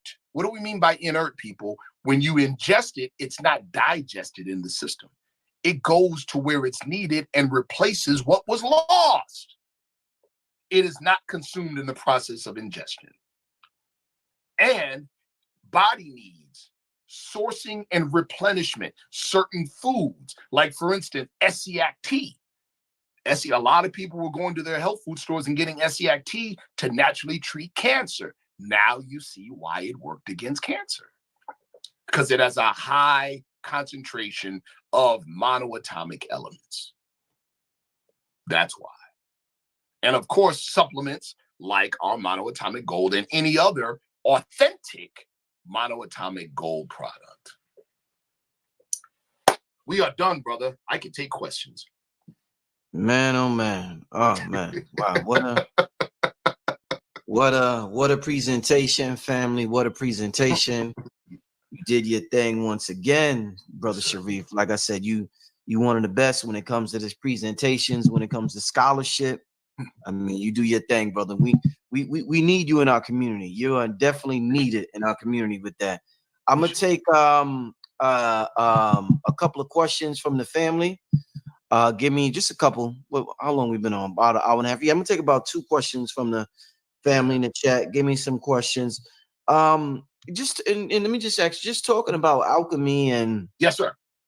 You know, obviously this channel is a metaphysical channel, and we use words like alchemy and magic, yes, and manifestation, and you talk about belief, belief, and all of that stuff. Yes, it almost seems sometimes, Brother Sharif, that I know some people that They do all, they have the most alkaline diet in the world. They talk about practicing sex magic. Yes. They talk about doing yoga. They're trying all of these things that we hear about, but it seems as though, Brother Sharif, that they can't make the breakthrough that they're looking for. And then it seems as though some people just got it. So I'm wondering, Brother Sharif, is this something to be this alchemist, to be great like some of the brothers and sisters you talk about and teach on? Do you have to just be born with it? Because these brothers, they out here trying all types of shit, and you can see it ain't in their heart. I can see it. It just ain't in their heart. Yo, listen, I told you before off camera. I told you off camera that you don't belong to a religious organization or any spiritual organization per se, but you display a very significant degree of spiritual advancement. Your question is powerful, and I'm so glad you asked it. It's not so much as a matter, now mind you, there is certain things like you could be born talented at a certain thing. Yes, there's people that pop out of the womb like they had a basketball in their hand. But guess what? Everybody can improve their game with practice. Indeed. This is the same thing, bro. Everybody can do it. Now, but not to answer your question, you got people that, oh, I'm studying the chakras, and oh, I'm doing this, and I'm into that, and I'm eating alkaline, and I'm da-da-da-da-da. You know what? But here's the real issue. That's why I began this presentation by talking about the state of mind, not the product. We have been socialized in the West to literally believe that the physical body is a defecating making machine, and that's all it's good for. We don't believe we're divine, bro. Right. Yeah. Wow. You hear what I'm saying? Yeah. We might say the words, we say peace God, and peace goddess and peace queen. We don't believe it. That's where it's got to start. You see what I'm saying? It's got to start with the change in perception and a shift in your consciousness. You have to start there. Nothing else works until then. In that book, The Body Electric by Dr. David Becker, in his preface in the book, he says something powerful. Follow me. In Western medicine, prior to the discovery of penicillin, even Western medicine had to factor in the patient as a component of the healing process. But when they discovered penicillin, they're like, oh my God, this stuff works. It kills germs, it kills bacteria. That was a great advance, but at the same time, it polarized the Western medical mind. Now, Western medicine in application is just applied biochemistry. They totally X out the patient, which is why they could say, oh, the operation was a success, but unfortunately, the patient didn't survive the operation. How in the world was it a success? That's like chopping their head off to say we cured the headache. Right. Yeah. Okay. So here it is. We have to reinsert the human consciousness into the equation. That's what has to happen. We have to, that's why I said, listen, people, you have to see yourself as greater than your flesh, because you are not your flesh. We are human spirits, and spirit is omnipotent. Omnipotent meaning what? The spirit part of ourselves is already connected to everything. It's already quantum entangled. It's just our consciousness has shrunk so small that we're not connected to that part of our consciousness. So you have to begin with belief. You got to begin with no. I am like Simeon Toko. I just haven't fully realized it yet. You see what I'm saying? Gotcha. Yeah. It almost seems like, with you saying that, it almost seems as though, like you said a little while ago, you have to believe that you are divine. And I have a true core belief that I am divine, but it almost seems like a lot of people believe that they have to become divine instead of believing that they are already divine. And they believe that once they do this, they'll be divine. Once they do that, they'll be divine. They believe, again, like I said with Dr. Becker, how we've been socialized into thinking about ourselves. We drop our kids off at the doctor and say, he's sick, fix him. I'll be back at 3 p.m. Oh, don't tell me to change my diet. Just give me a pill. Right. And so guess what the new pill is in the conscious community? Alkaline diets, all kinds of other things that you put in your body from outside. That's why I said it's so important to understand that this is already in your body. This is secondary. We're putting this in to rebuild that body. See? And to make more tangible the access to the higher dimensions. Get it? Yeah. That's what we're doing. This facilitates it. It doesn't do it for us. We do it for us. I like how you said that it's secondary. Everything that we put, Anything you put in your body from the outside is secondary. I love how you said, yeah. If man is already divine, you already have it. That's been, I've had several people on this week that have had a similar message. I've had this brother named Yaki Awaken had a similar message. Powerful brother. Dr. B Sirius had a similar message. Yes. Dr. Jew Pulcrum had a similar message. Yes. So it seems like everybody is saying the same thing in a different way. I hope y'all get that, man. This shit is beautiful. What's happening? This is beautiful. Listen, Sharif, you gotta send me one of those. I got you know I got you, bro. I got the I'm gonna have the honey. Make sure y'all support KT with the honey. I'm gonna have that. I'm living like God on earth right now, man. It's good, man. I can't wait to try it.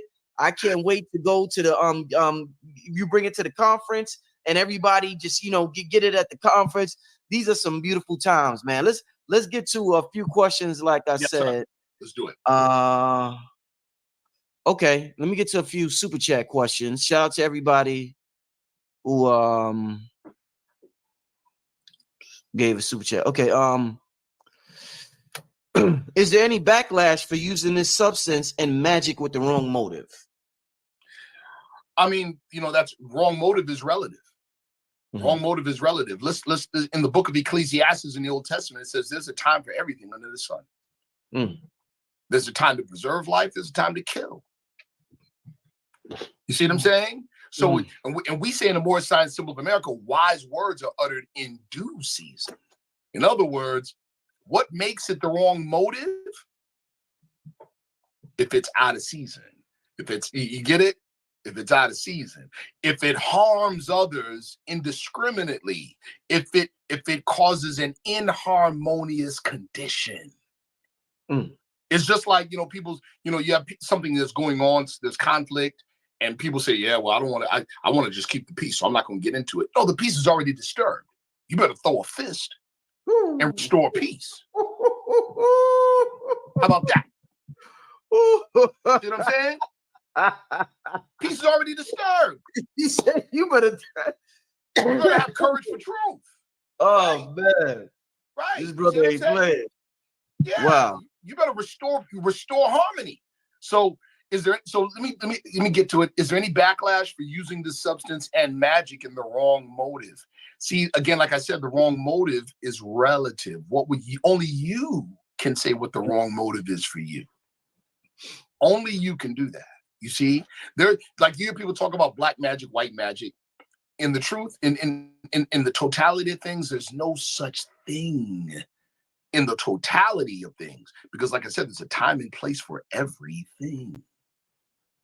You see, our brothers and sisters in Haiti weaponized their spirituality. And as a result, did what? They beat the pants off of a European superpower. But best believe the Haitian Revolution began with that pot in the middle of the woods. Right. Believe it. You see what I'm saying? And a lot of blood was shed. But can we say it was a bad thing? See my point? Gotcha. All right. Let's get to this next question. Pardon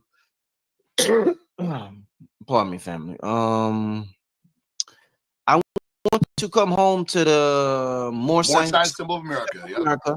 When Noble Drew Ali said, if I give you all of it, it will put you back to sleep. Is the temple and its leadership ready for this mindset coming through? That's a great question. I'm going to answer that with Noble Drew Ali's own words. Now, he said this in the 1920s. He said in the year 2000, the Moors are going to come into their own, meaning he was legacy building. He even knew when the movement was in its physical heyday in the 20s, he knew he didn't do it for that generation. He did it for this generation, right? That's one. Two, he said the third and fourth generation will see the good of my work. He said, this is for the children and the generations yet unborn. And then the big one, he said this, they're going to be new Moors coming in with their eyes wide open, seeing and knowing. They're going to take you old Moors, seat you in the back, and they're going to carry out my law. That's what you're seeing right now. So if you have the desire or the mind to come and join on to the work, that means that you're probably one of those new ones coming in with their eyes wide open. Right? And then another thing as well, one of the purposes of the Moorish sign symbol of America is not to proselytize and to just, it's not, no. It's to broadcast our hidden history and culture to our people. Chinese people don't go to an organization to learn how to be Chinese. But you know why they don't? Because they never had to. Right. They never had to, but we did. See what I'm saying? We did. So it's not one of those secret society type things. Well, you got to join us to get this knowledge. Nah, you kidding me? Our job is to give it to you for free. Because it's yours anyway. See? All right. Let's get to another. I know y'all loving this, man. I know y'all are loving this. Let me see. Let's get to another super chat question. Where is this? Well, not a super chat, but this is Brother Rich.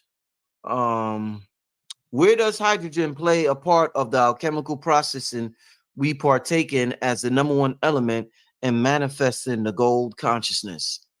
Good question. So what we're talking about. Real quick, a lot of talk on hydrogen water. So we were just talking about the other show. So I'm glad you can. Yeah, that's cool, right? But you know, I have to contextualize my answer. When we're talking about M state elements, when we're talking about elements in the high spin state, we are no longer talking about. We're no longer talking about pure physicality, people.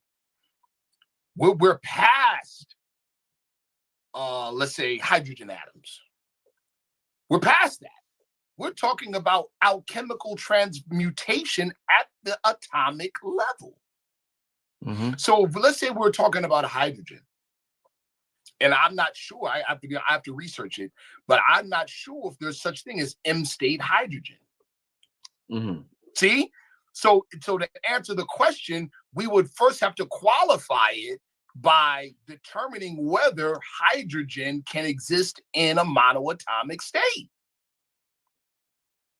See, this is challenging this is challenging how we've been trained to think. We've only been trained to think within 3 dimensions, people.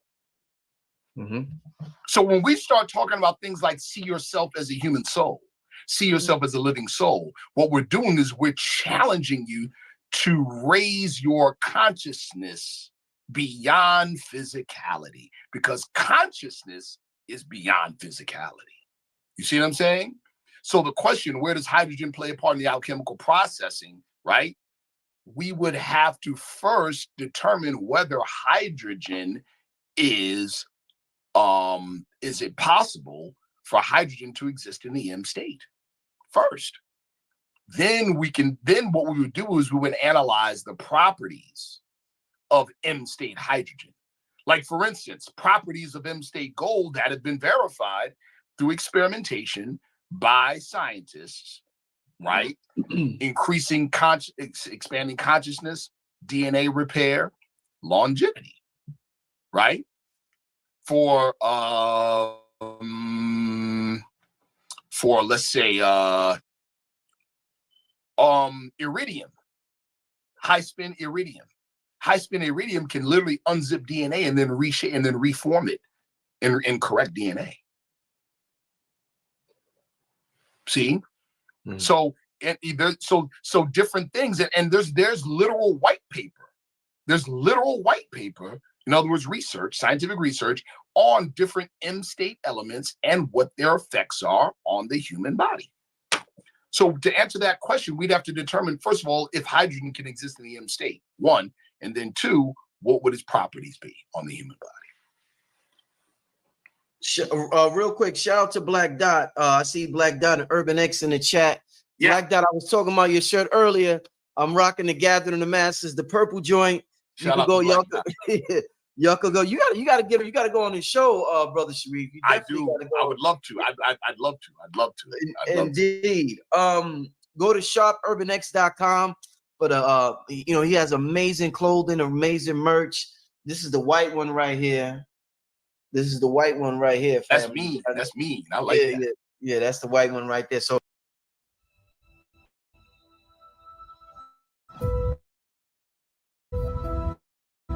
EVE Online is a vast universe.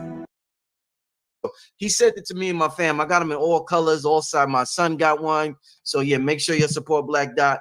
ShopUrbanX.com. Sharif, did you give the website where they could get the I don't have it up. Time ago? I don't have it up right now. I'm just doing it direct, but I will have it up by the time of the event. Okay, because great. A number of people have asked. They said, "Hey, I'm not going to be at the event. Can I still order?" I'm like, absolutely. So I'll have that ready by the because I want to be responsible. Indeed. I'm not just peddling a product. It's like, no, there's a whole body of knowledge that comes with this. Then there's practice that comes with this. This is not just this. We're not playing the game of, sleep slaves. I just take a pill and it's going to do the work for me. No. We don't believe in the just add water heaven. We don't believe in the microwave heaven. We don't believe in that. We make our own heaven. You see what I'm saying? Yeah, we don't believe in that. So it's work to be done. So I want to be very responsible. So even with the distillation, and the sourcing of the monoatomic gold, bro, I went through some things to make sure that people are getting the genuine article.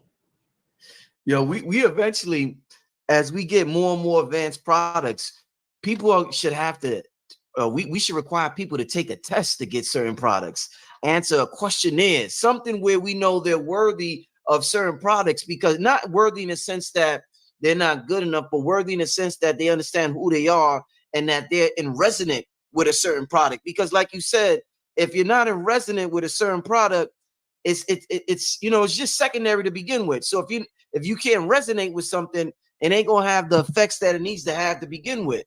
So that's true, because you are the effect. Oh yeah. What you said? Consciousness is the what? No, but what you said about in the slide? No, you said belief is the belief is the quantum operator. Quantum operator. Yeah.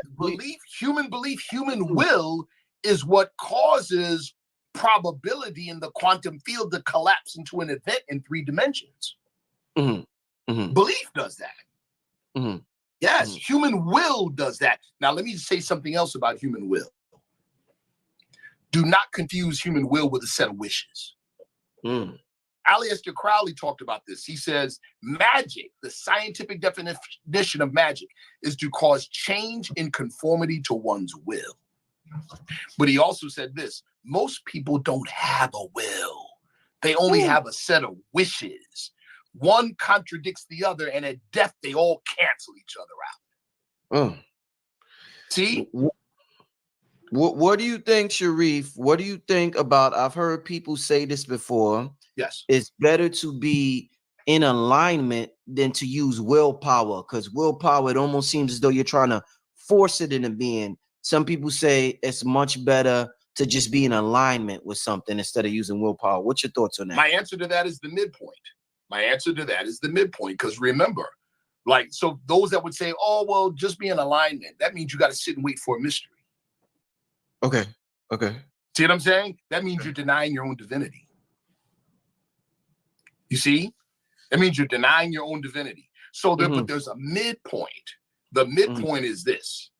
If my body, if the human being is a microcosm of the universe, and the universe moves in cycles.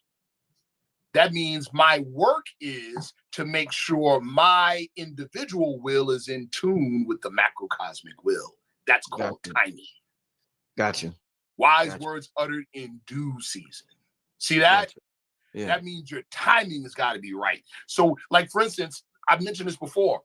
Most of us in the West, we heard of feng shui, right? Feng shui, right? But we only know about earth feng shui. There's 3 feng shui levels. 3, based on an ancient cosmology of unified field theory. The Chinese cosmology of unified field theory is called heaven, earth, and man. Right? Heaven, earth, man, right? Heaven stands for time. Earth stands for space. Man stands for effort or will. So what you need is to be in the right space at the right time with the right intent. Now you have complete feng shui. See? Now it's complete. So our work, let's say in an occult sense, in an esoteric sense, if man is a microcosm in the universe and the universe, follow me. If man is a microcosmic universe, listen close, people, that means the universe is a macrocosmic man. Gotcha. What is our work then? Our work is to blur the lines between the two. And what did we say that monoatomic gold was? It is the dividing line between 3D and the higher dimensions. I like that. I like that. See? I like talking to you, man. I like talking to you, man. I swear, it's like, wow, it's just amazing.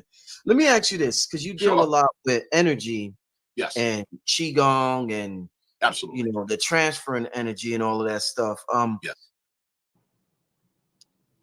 When somebody, and this may seem, when somebody, like, let's say you get a book from somebody, and the book is autographed, right? Book is, person autographs the book. It's more special. It seems like it's more valuable with that autograph. I see that face. I know what that face. The autograph that's on that book makes the book energetically way more powerful than if you just went to the store. So people are willing to pay huge amounts of money, more money for like an autographed basketball, autograph this. I need to know. And they have no conscious reason to explain why. But they just know. But they know. Explain that to us. I need to hear this. Do you remember in the previous show, brother? Do you remember in the very first show we did, you and I did, when you had me on, and the show that you first saw me on with Red Pill? Right. Where we talked about magical machines. Yes, the ancient machines. Yes. And we talked about consciousness-assisted technology. Yes. Okay. And like when we're talking, man, this is so deep. Okay, listen. I'm ready. Remember we talked about radionics. All right. Remember the book I said everybody needs to have called The Secret Art? Yes. Okay. So in radionics or psychotronics, right, you have a literal machine. It's a machine. And they have what we call a well. And in that well, right, you put what we call a witness. And from the witness, we can dial in to the witness and extract information. Follow me. In the early days of radionics, they were applying this towards medicine and had some ridiculous results. So like there's a particular radionics machine called the Delaware camera. Look it up. Where they could take a blood sample, like a dot of blood from Brother Rich, put it in the well, and literally generate pictures, X-ray pictures of your organs, bro. Wow. Yeah. Hold on, bro. Hold on. Now, let me tell you what and again, it's anything that will give you access to the biogenic field, the informational field that we just talked about. That means a piece of skin, a fingernail, a spot of blood, a sample of spit, even your signature can do it, bro. There it is. There it is, man. Even your signature. There it is. Yes. There it is.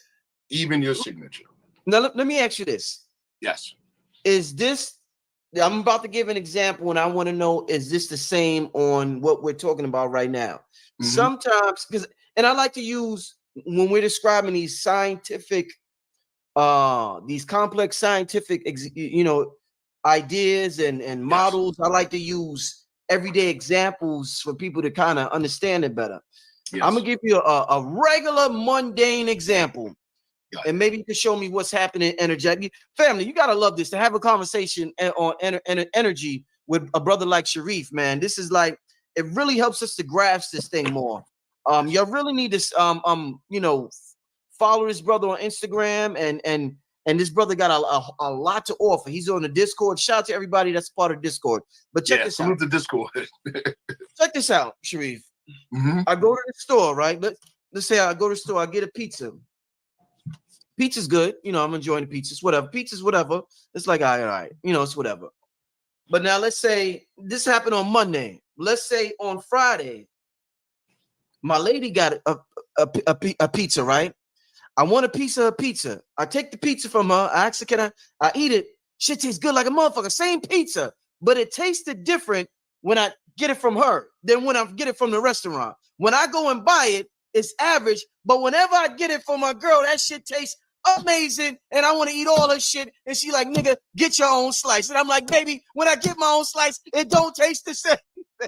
Yo, ain't that crazy? But what you just described, brother, is again access to the biogenic field. Yeah, that's you literally described it. Ain't that something? Simple. Damn, this shit is amazing, y'all. Yes, but see, here's the thing. See, that's why I said you're more spiritually attuned than many people that I know, right? Mm-hmm. We have to start not just paying attention to those types of things. Mm-hmm. We have to now embrace it on purpose and live in that space. Yeah.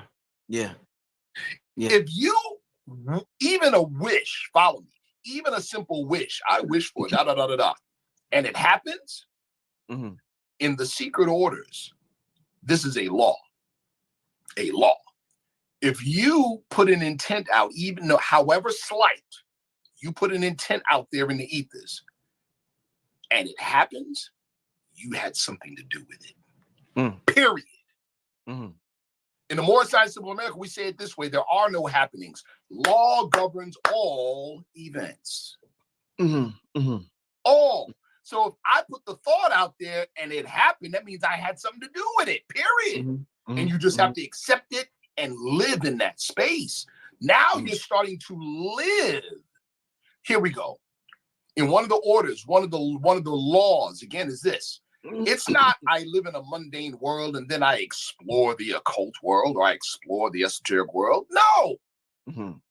It's an acknowledgement that I've always been immersed in the occult esoteric world. I just didn't realize it. Right. Wow. That's it. Wow. Yeah. Let's get this is. Let's do one last question. It's only right because we at the hour 57 mark. Let's do one last question tonight before we get out of here, just to wrap this thing up. They're asking her how to get some. You said they got to contact you directly. You know what, brother? I'm gonna shoot you something, and that you can post up. Okay. Shout out to Sister Lolita. She just literally she just made a pre-order. Shout out to her.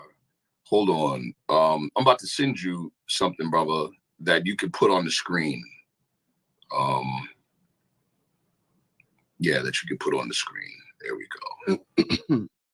I just texted to you there, brother. Okay. All right. Let me put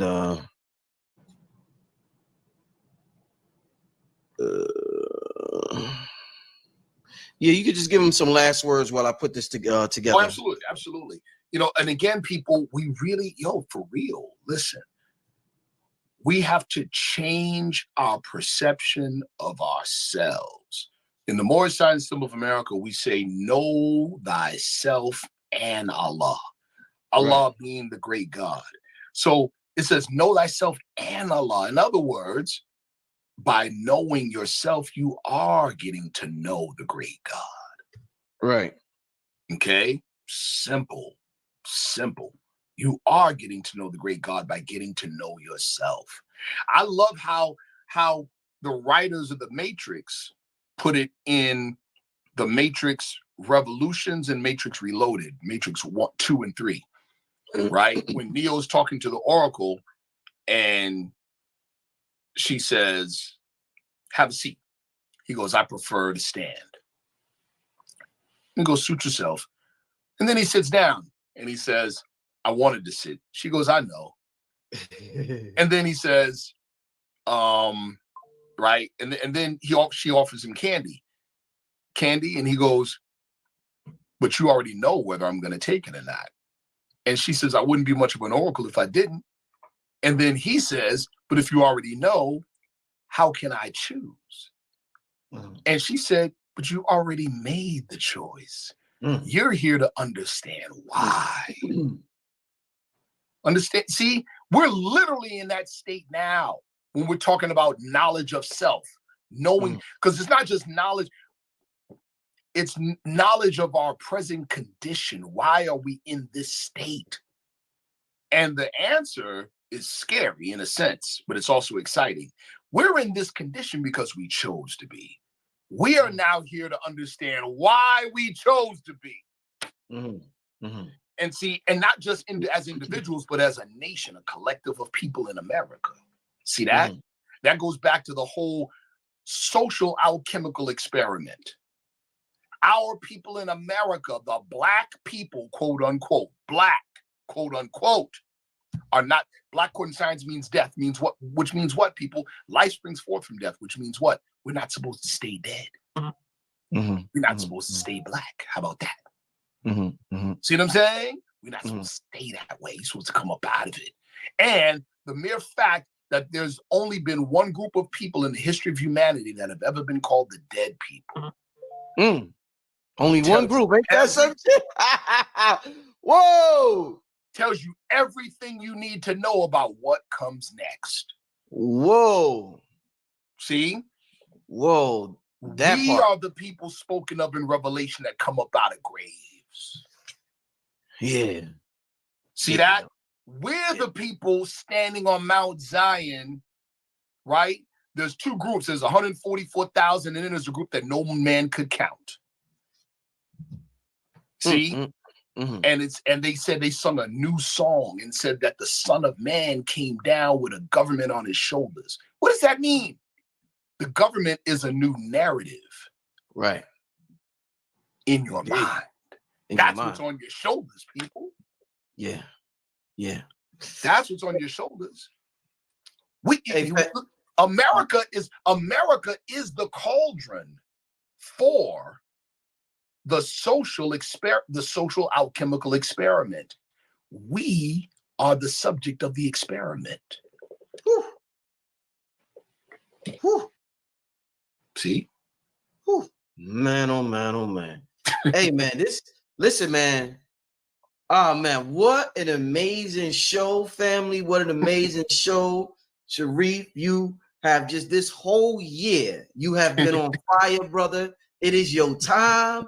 Like we was talking about timing earlier. When it's your time, it's your time. It's just your time right now, brother. It's just it clearly is your time right now. Nothing could slow you down, my brother. I just keep being true to who you are and what you bring to the table, because we each bring something unique to the table I absolutely love what you bring to this table of consciousness. Thank you so much, bro. And resurrection of this divine light, my brother. I want everybody to support my brother.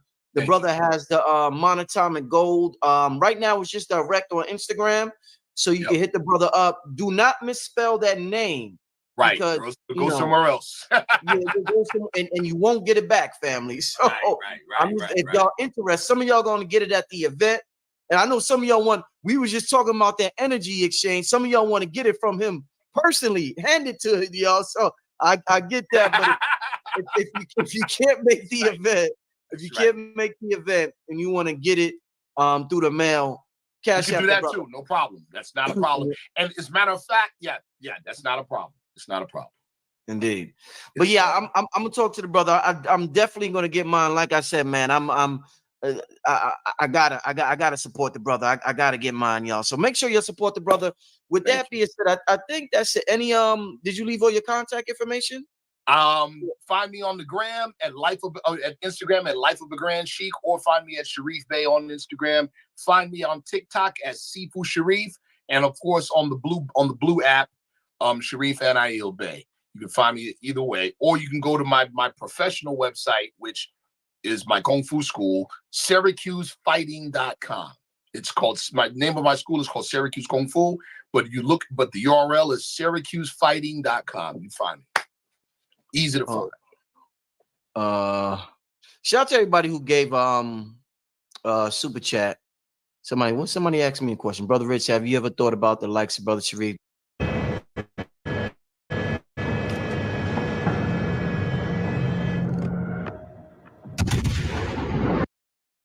Dr. Valentine, Dr. Ray Haggis, Tariq Nasheed, Bill Carson together for the Super Enlightenment Awareness. I mean, yeah, I bring people together all the time. I haven't interviewed Ray Higgins in over a decade. I don't know what's up with the brother these days, but yeah, shout out to him. I just haven't talked to him in a while. But yeah, I mean, I'm always y'all see, I do more collaborations than probably anybody within spiritual community. You know what I'm saying? I'm constantly doing collaborations and bringing different schools of thoughts. And matter of fact, my next show with Brother Sharif is going to be with Dr. Wesley Muhammad. And we're going to do that one after the gathering. Probably end of August, early September. I love that. I love that, brother. The first time, we made history back in 2013 at the National Black Theater in Harlem. The first time a member of a speaker from the Moorish Science Symbol of America and a speaker representing the Nation of Islam shared the stage on the same topic. Dope. Fire. Yeah, it's crazy. And somebody sent a super chat. I gotta ask this real quick, Sharif. Brother Sharif mentioned OBEs can be dangerous when done a certain way. Is it dangerous physically or spiritually? OBEs. What is an OBE? I don't know. I was in my mind. I didn't know. What is that? This Damian Edwards. What is an OBE? What's an OBE in the chat? Let me see. Let me Google OBE. What the hell is OBE? See if it comes up. Is that some extraterrestrial term or something that I don't know about? I have no idea. Yeah, I'm gonna give you about 1 second. Astral projection. He said astral projection. Oh, out of body experience. Out of body experience. Okay, out of body. Okay, I see. It's how it's done. It's how it's done, Brother Edwards. Brother Damian Edwards. It's so there are, just like with anything, there's a safe way to drive a car and there's a very hazardous way to drive a car. Same thing with astral projection. Because people hear it. Astral projection. People say, hey, I want to try that. And then guess what they do? Most people, what they'll do is they'll try it without really understanding soul mechanics. Let's just put it that way. You see what I'm saying? So what they end up doing is leaving the body. Okay. And then in that respect, what you've done now is open yourself up for possession. Okay. So we begin with, here it is. If I gave you a wrench and said, take apart that car engine, not only are you not going to really be able to successfully do it, but you're probably going to jack the engine up. But if I put you in a classroom and give you the schematics of an engine and show you all its components and how it fits, now I give you the wrench, you know what you're doing. Make sense now? So when I said in the presentation that the soul body is already on the astral plane, you just have to insert a portion of your waking consciousness into the soul body. Get it? Gotcha.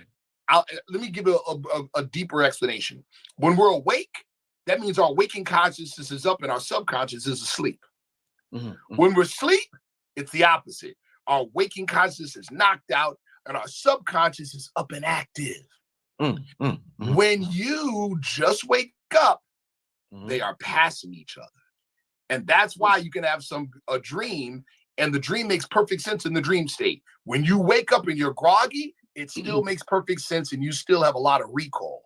Then you go to the bathroom and you jump in that shower and you're fully awake and your subconscious is down here and your waking consciousness is like, what the hell was I just dreaming about? That was crazy as I don't know what. It's because when they're in closer proximity, they can communicate. You get it? Okay. So what we want to do with astral travel as opposed to just dreaming is we want to train a portion of our waking consciousness to enter into the dream state. Gotcha. Now you are consciously astral traveling. Gotcha. You see what I'm saying? Consciously astral traveling. See? They're gonna Sharif, man, they're gonna keep you busy with them orders, man. They starting to come in, man.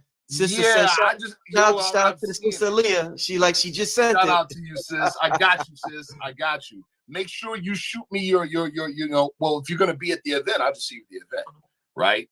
I'll just see you at the event. Shout out to Lakeisha Vaughn. It's starting to come through. Also, too, people, my brother Red Pill, he and I are going to cook up something marvelous this upcoming Sunday. Go to his page, Fear of a Blackamoor Messiah. Yo, we're gonna act up. Amazing. We're gonna definitely act up. Go to his page. Go check. Go to his page and check. And get the info so that you don't miss it. All right.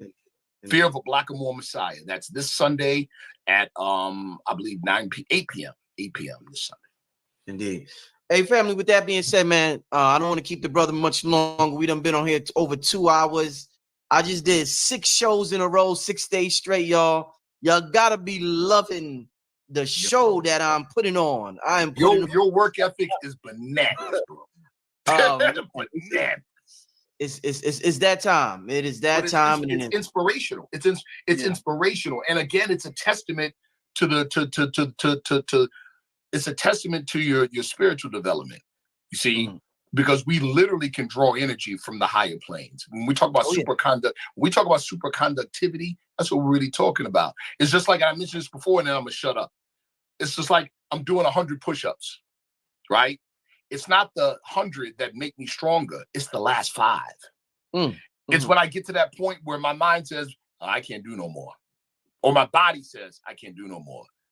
And like it's really saying I can't do no more. And I push through no matter what. Where do I draw that energy from?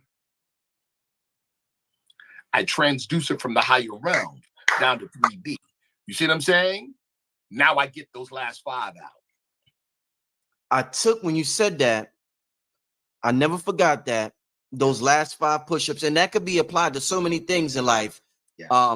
When I'm practicing the piano and my body says that's enough, and I'm like, no, just a little more. When you say that, and I'm applying it to every principle in my life, and it has brought me to a level. It's bringing me to a level of excellence that I've dreamed about my whole life. So that's a jewel right there that you gave. It's real. It's real. That is a jewel that I hope people picked up on, and I hope people are applying. Like I said, listen, this thing is going down. Don't think you ain't, man. Listen, you doing some big stuff out here, man. So listen, Sharif, I'm gonna give you a call. There's a couple of things that talk to you about with the conference. just to let you know about the. Did I give you the address yet? And all No, that? sir. No, sir. No, sir. No, sir. No, Okay, sir. yeah. So I'm gonna give you the address, let you know what time to be there. Okay. It's pretty much an all day thing.